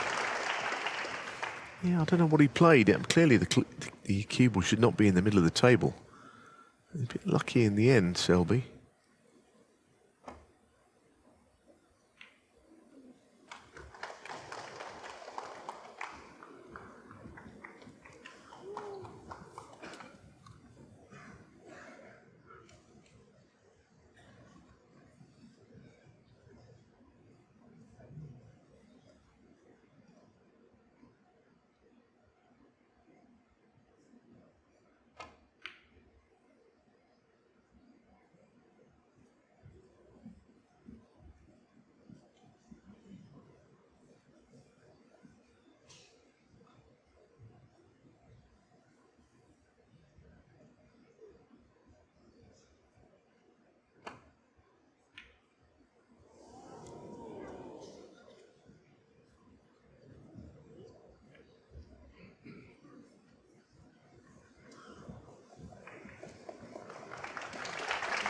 Everything going onto a cushion. I mean, don't know, would he try and get the brown ball out? But now, because of the foul earlier for Murphy, he will also need yellow, green and brown. So I guess Selby likes it out as well. So, and also that was a very secure way of keeping the yellow safe. Probably the reason he played that shot.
Another one of those where it Enemies.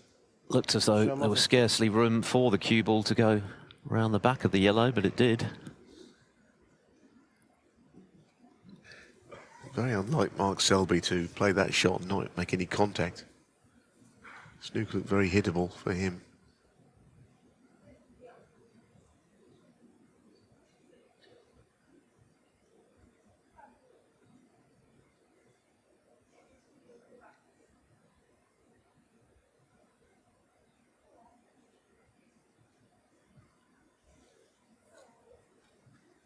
Weili getting some assistance from the marker Kang Yong to get this cue ball back where it was.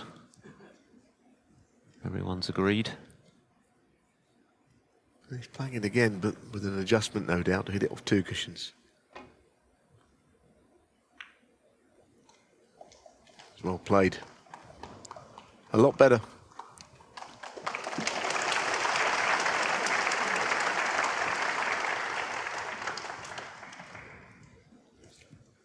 Murphy back to needing yellow and green to win this frame and tie this semi-final up at 8-all.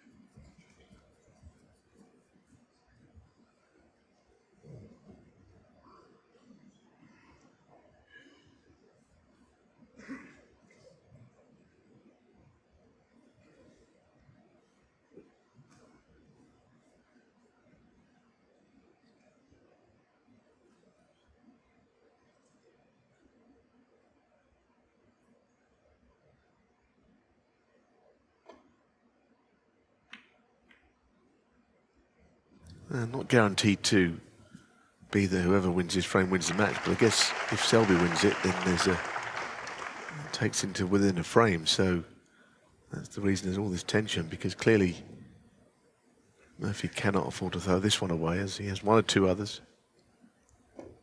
Very tense tactical frame. On the yellow a long time now.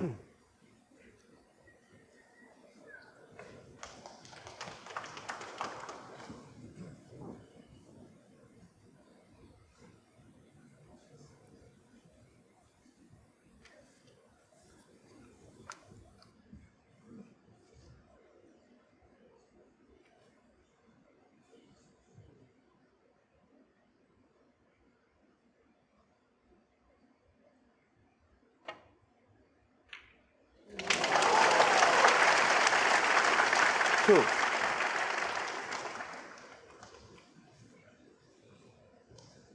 Deadlock broken, but nothing in the way of position for Selby on the green, so still some way to go before this frame is resolved.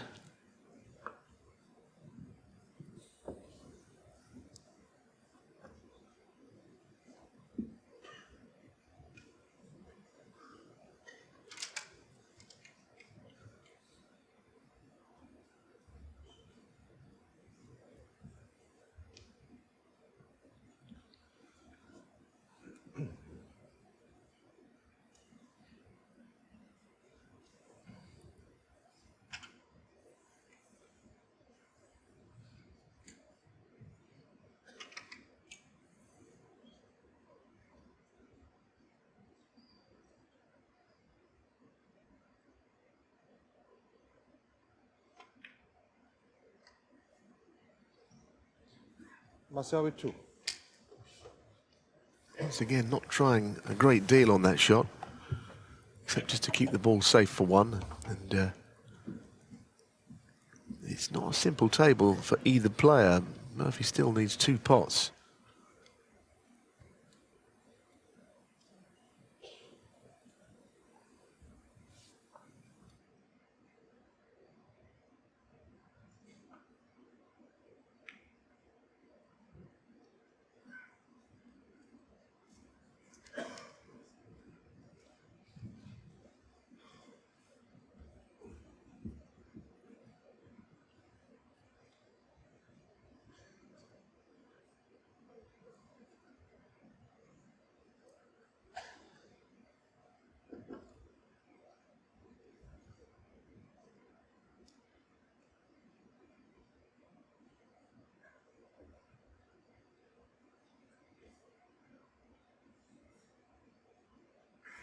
Well, this frame a bit of an outlier, isn't it, compared to everything else? I mean, the other frames have been played quickly, fluently, with good scoring, but this battle from the last red up until where we are, it's been going on quite some time now. Very close to it off in the right middle. And the green might pass the brown, but even if it does, it's a very difficult shot.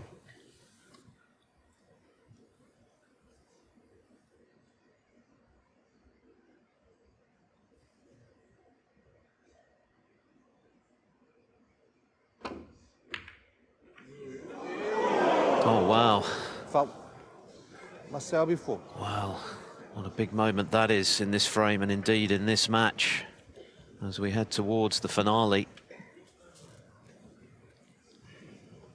A sarcastic nod of the head from Murphy, somehow contriving to knock the brown in there. It's kind of changed an awful lot. Bottom line is, though, for Selby to win, he'll still need all of the balls, including that black that's down the cushion. Both players have lost a little bit of their fluency after this safety struggle. Selby would not be disappointed as to where the balls are finished.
Tell you what, it's a good shot, but the in-off is end of frame, and he knows it. I thought he played it really well. Probably didn't deserve the in-off, but it still very nearly took place.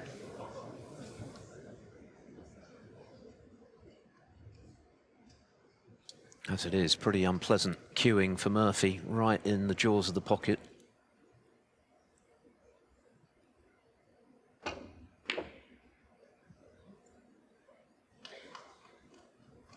Oh, yeah, couldn't have played that any better. No, you're right, it was awkward cueing, but what a strike that was. That's what Murphy does, he hits the ball with such authority. And Selby had to concede that his opponent had played a good one there. See him rapping the table with his knuckle.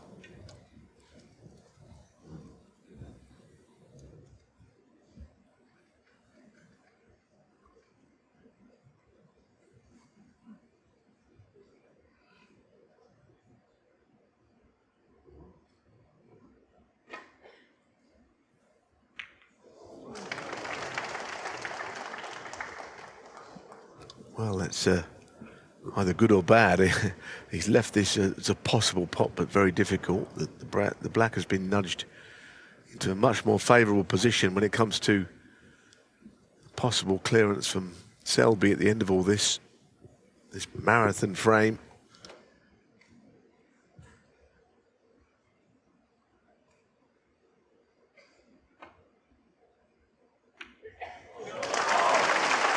It's great cueing from Murphy, but that little nudge, you see his reaction. That's incredibly unlucky because he was going to be on the brown. It went until he flicked it away from its spot, and now the pink is in the way of the potting angle. That's very, and he couldn't do anything with the cue ball either. It was underneath the cushion. He couldn't use any backspin or anything to widen it. Very basic snooker, which you'd expect Selby to hit and keep safe, but you never know. in a frame of this kind.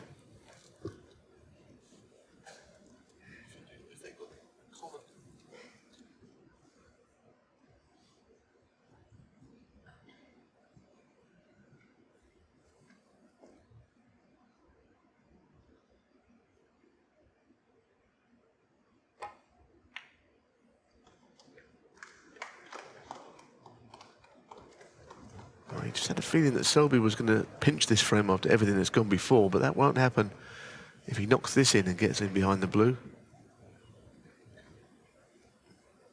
A little bit riding on this. It's a frame that threatened to not be won by Shaun Murphy. It will be won by Neal, barring a snooker. Didn't exactly play on the blue, so it's one snooker. It's still a glimmer for Mark Selby. But if this goes in, this blue, that's frame over. Oh, it's taken him a long time to restore parity in this match, but finally it would appear that Murphy has achieved it.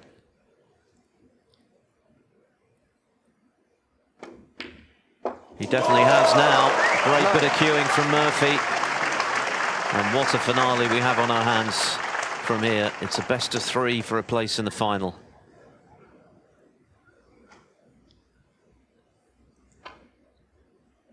A 38-minute frame, a vital frame, and it's gone the way of Shaun Murphy, who at one stage was 6-2 behind and very nearly 7-2 behind, but has clawed his way back so impressively to tie it up at 8 frames all.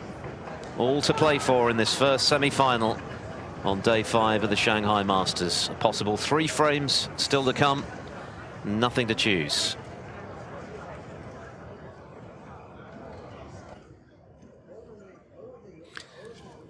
The second half of this first Shanghai Masters semi-final, practically a mirror image of the first. Mark Selby took 6 of the first 8 frames, making all the breaks. Murphy with just 1 half-century in frame 2, and it's been Murphy making most of them in the second half. He's now won 6 of the past 8, and that is why we are tied up at 8 all, with both needing 2 frames to go through to the title match. That was a moment of magic from Murphy, a 1-3-4 total clearance finish with that exhibition black, bringing back memories of how he brought the house down at the shootout last season with a maximum under those restricted time conditions. Frame 17. To break. And still burning as brightly as ever. Mark Selby breaking off in frame 17.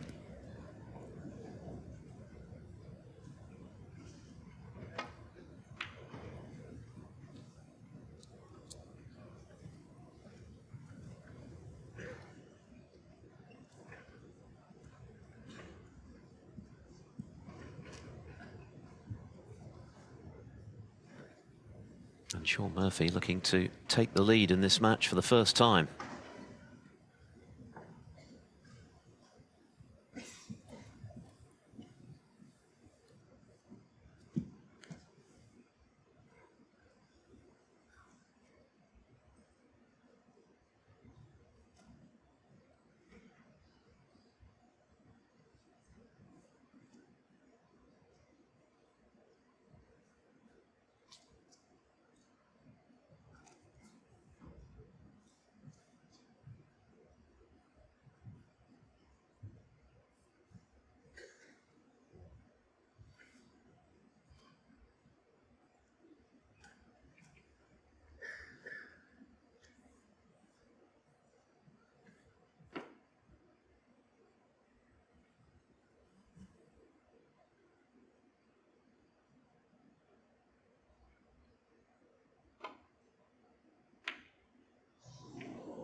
Fully committed to that long red, not to be for Murphy.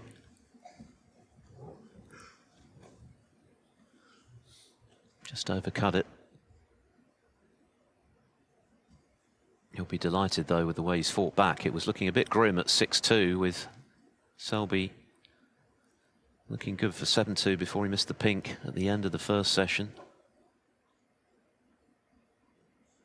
But here's an early chance for the jester. Yeah, I think the blame that would be inflicted on him had he gone 9-8 down here, or if he goes 9-8 down, which could still happen, of course. It would be a a big blow when you think of the lead he had. That's been a good game. The last frame was very tense in amongst all the really good break building we've seen, especially today or this evening from Murphy. He's really attacked the situation. And this is a tough shot from Selby. Cue ball drifting away from the reds naturally. And that's why he played it slowly, and all of a sudden it's looking a bit of a different match, isn't it, to what we've seen for most of the day. That was very unappetizing.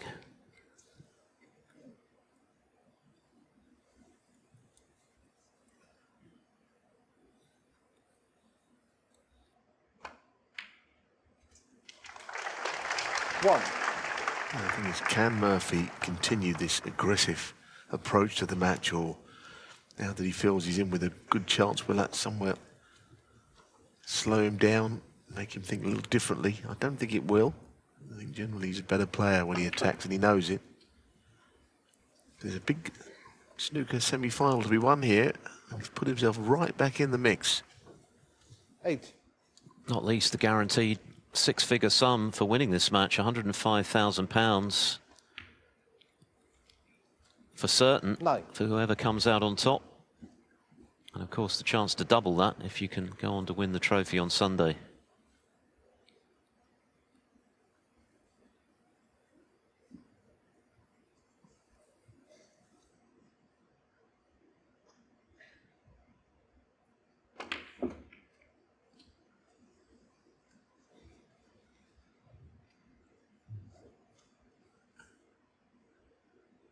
$16.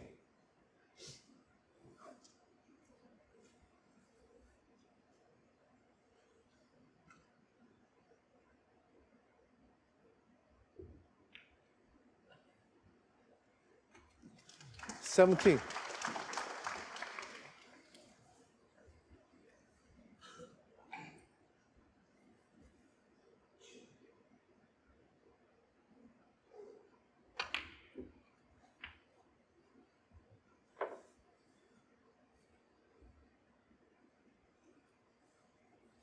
$24.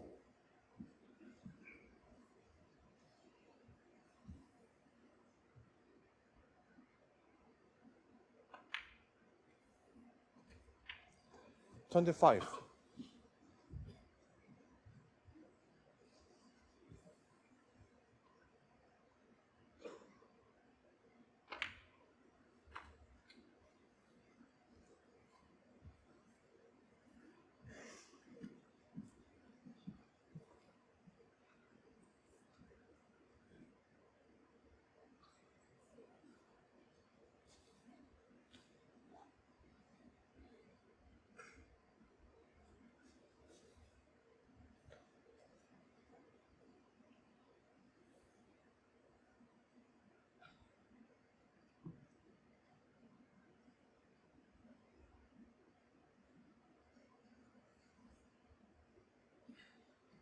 $31.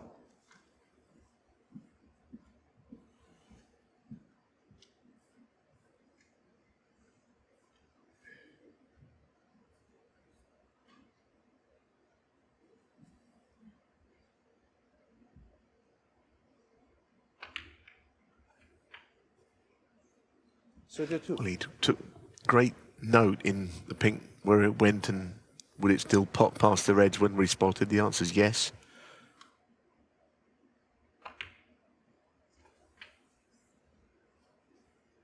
Again, it's a very big part of the match, a big contribution to be made here. Selby showing a few signs that he's wilting. Not hugely, because the black he missed was not easy. He could have missed it playing at his best. It's not as if he's missed a sitter. Although one or two balls have started to stay out that he's played. 38. Murphy with all of the momentum swing, all the confidence behind him. And he was chasing the game, and now he's not.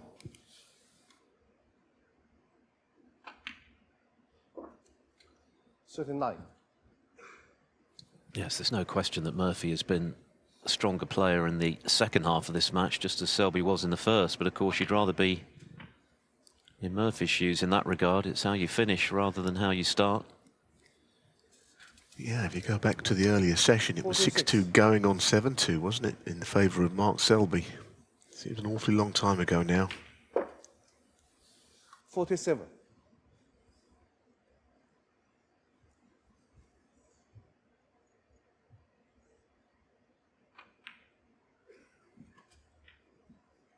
And of course the frame to go 8-5. You saw how frustrated and disappointed 52. Shaun Murphy was that he hadn't got anything from the first 4 frames because he felt perhaps that he was the better player, and you thought, okay, well, Selby is going to win now. But just when you think you've read the script, turns out the script is not what you thought.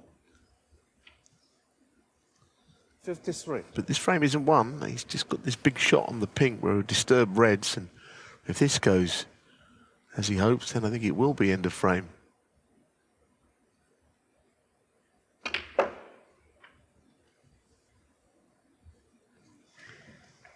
It's going to be it's like a trusty rest shot unless he can reach it. This is about the point of the table where it's touch and go. Yeah, taller players might be able to reach these from about where he 59. is.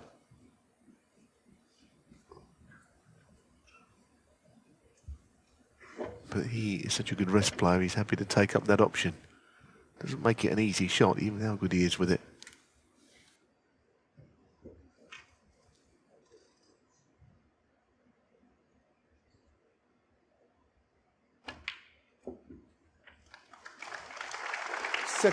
Played confidently, right in the middle. So 59 the lead, still 67 there. He requires one more red after this black.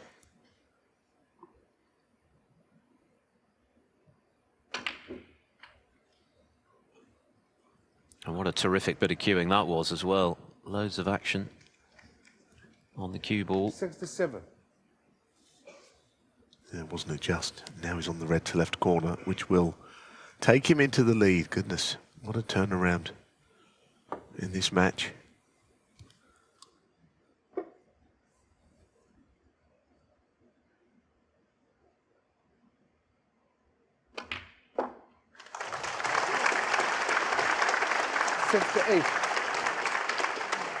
This has been another outstanding contribution from Murphy. He scored so heavily in the second half of this match.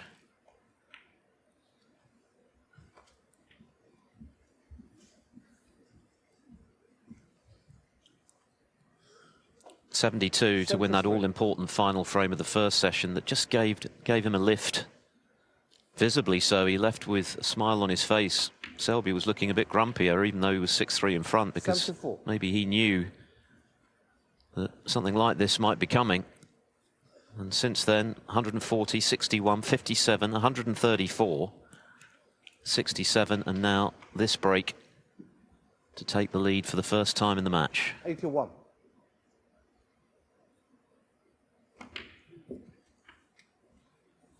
82.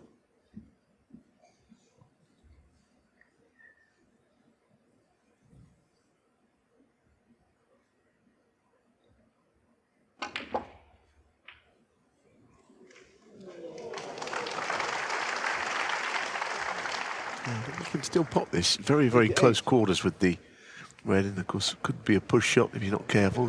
What's this? He's playing almost a masse sort of a shot. I think it was perfectly legal.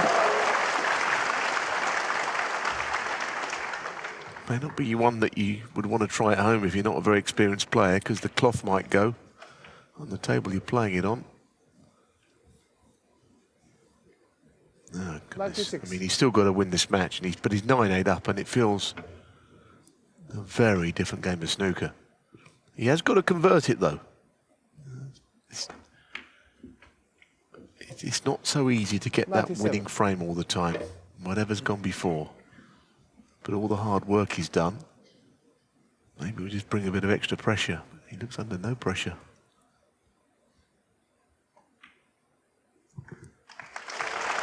Well, of the 31 meetings they've had, 9 have produced Another final 4. frame deciders. That's what Mark Selby will be hoping for now, with Murphy completing a hat-trick of centuries in this session.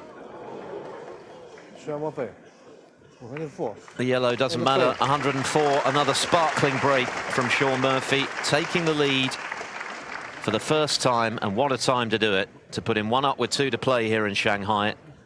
Mark Selby needs a late twist. Shaun Murphy breaking off in the frame he hopes will carry him to a famous victory against his great rival and friend, Mark Selby, who was very much in charge at 6-2 up. Might have been 7-2, and now finds himself for the first time playing catch-up in this match. And Murphy has played outstandingly well this evening, just as Selby did in the first session. The tables well and truly turned tonight, but there's still time for Selby to have the last word, as he so often has in tight matches down the years in big venues like this.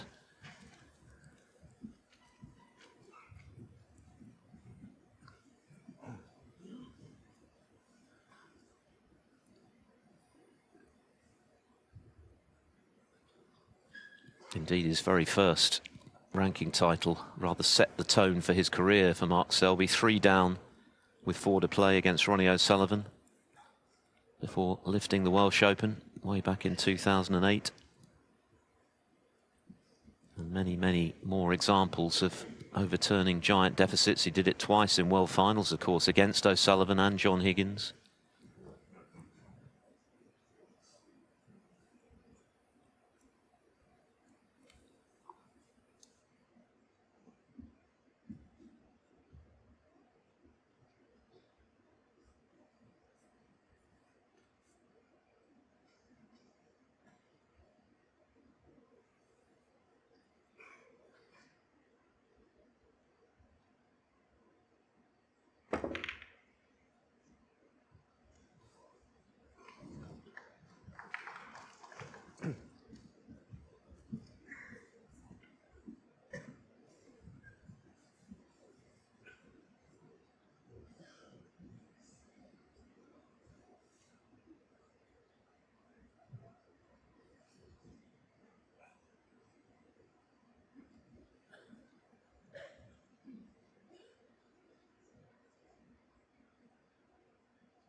And the nudge on the brown is crucial as to his next shot.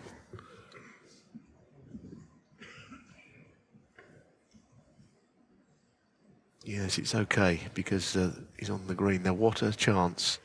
He's in possession here. It's nothing Shaun Murphy wants more than to get this frame 1 here.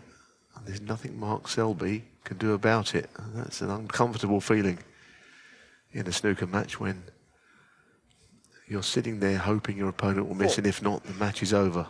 You can play no further part in it until Murphy misses one. Which, under this pressure, would not surprise me, quite honestly. Big occasion, and a pretty momentous comeback, this.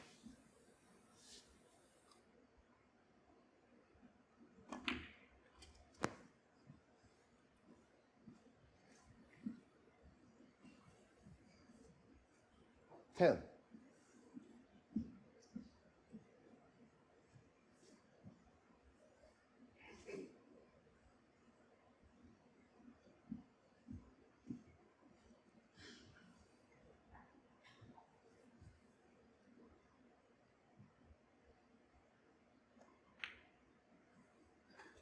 11.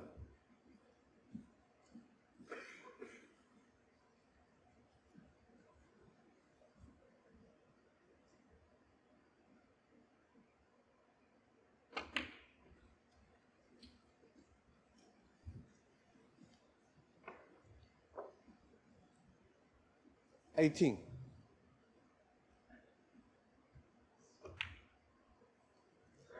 19.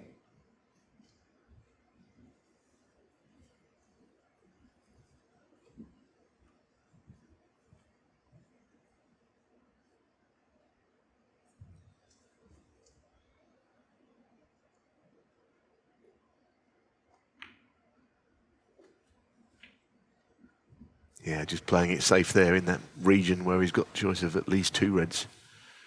26.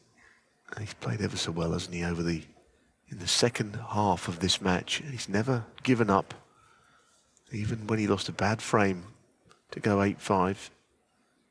You thought, well, that was his bold run over, but he continues 27. relentlessly striding on. That's typical Shaun Murphy for you. Never gives up. Always looks confident. But there is a match to win here. Kind of snooker he's produced in this match, in the second half of it. Very reminiscent of what he did 2 seasons ago when he won those 2 big tour events, Players' Championship, Tour Championship, in such fine style. Last season overall was frustrating, certainly in the ranking events, aside from the Championship League. But this is vintage Murphy today, from 6-2 behind anyway. Just a question now of finishing it off, if he can, for yet another famous fight back from a very perilous position. He's had many down the years. Yeah, I mean, it was, you're right, those matches in the Players and Tour Championships, it was sensational, but never did he have to come from a long way behind. And as you've said, it brings about different pressures. And the other comeback that we always speak about is when he defeated Kyron Wilson in the World Championship semi-finals from a long way behind. 40. He's got that fight in him.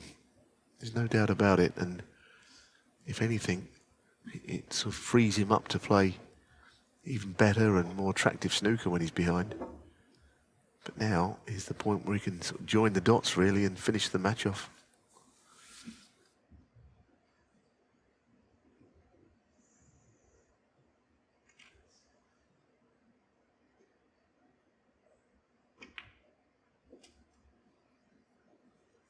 $41. Interesting choice there. I thought he would play on the blue. He was right behind it, I thought, to play perfectly on the blue. Pink is the decision. So is he playing on the right-hand red, or has he got anything else in mind? I'm sure that last shot was one of his best.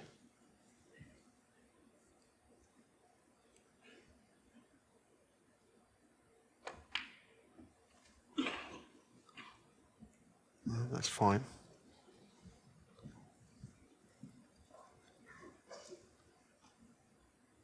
Been looking at something to left middle 47. for a long time now. I think it's the red right in amongst them.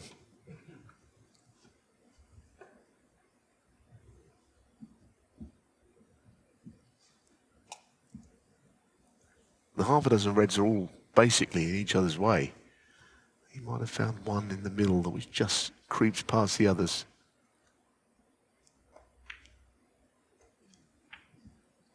Failing that, of course, he could nudge them open. And I think he's got certainly the angle. He must be tempted to play into them now.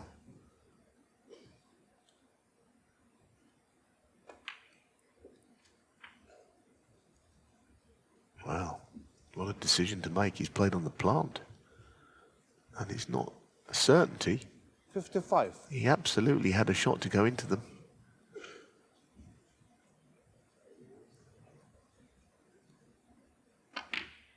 As ever, he makes a good decision, although not necessarily a good shot at his next red. So it may not be quite over yet.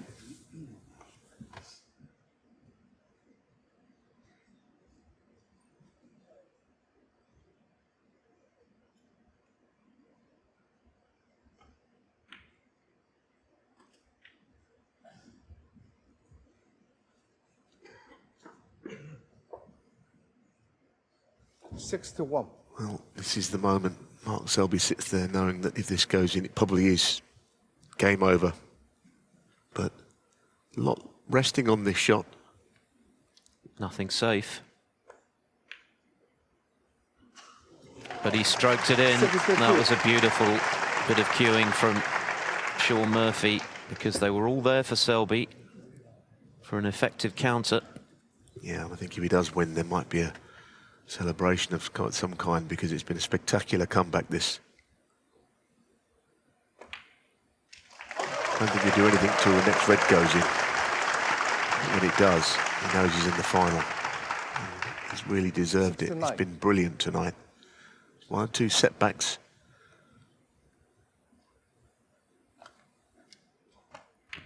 Incredible performance from 8-5 behind, having played as well as he did at the start of this final session, only to emerge after the interval with nothing to show in terms of reducing the deficit.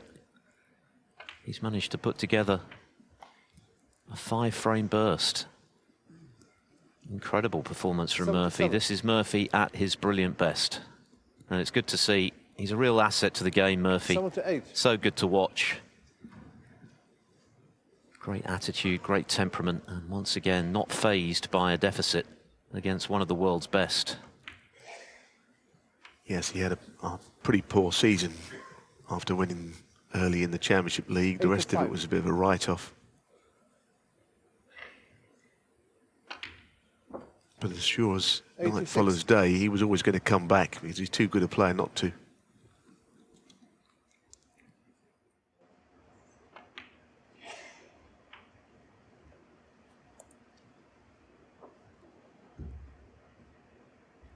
And now looking to sign off with his 4th century of the evening. This really has been something else, and Mark Selby hasn't done all that much wrong. 1 or 2 frames that got away, but you could say the same about Murphy. He's just been outplayed by an outstanding performance. One of the best of Murphy's career, I fancy. I think he would put this very high up there when you consider the deficit he faced, the caliber of opponent who's got the better of him twice in the World Championship, including, of course, the final 3 years ago. But this has been Shaun Murphy's night, and what a night. And if he can maintain this level, then no matter who he faces on Sunday, be it O'Sullivan or Trump, he's going to take some stopping. This is surely the performance of the week. And I think you're right about Selby. I don't think he's played poorly. He's just a little bit, the odd shot here or there this evening that he's missed. He could have cleared to go to a respot from 67-0 behind. He may not have won the respot anyway. But he's just been the victim of an onslaught by Murphy. And he's done it to other players before.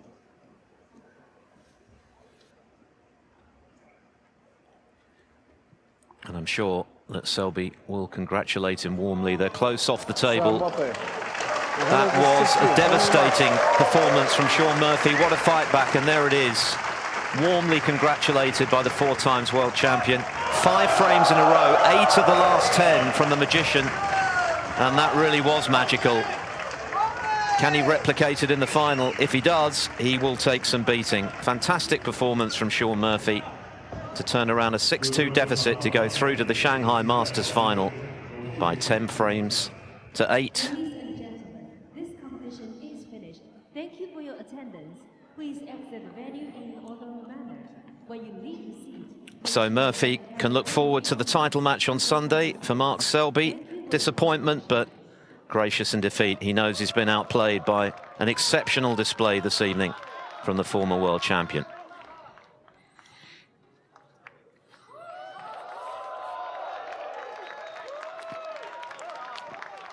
And you can see what it means to Shaun Murphy, not just the victory over his great rival, but the manner of it. Wonderful display. 4 centuries this evening, including one to sign off.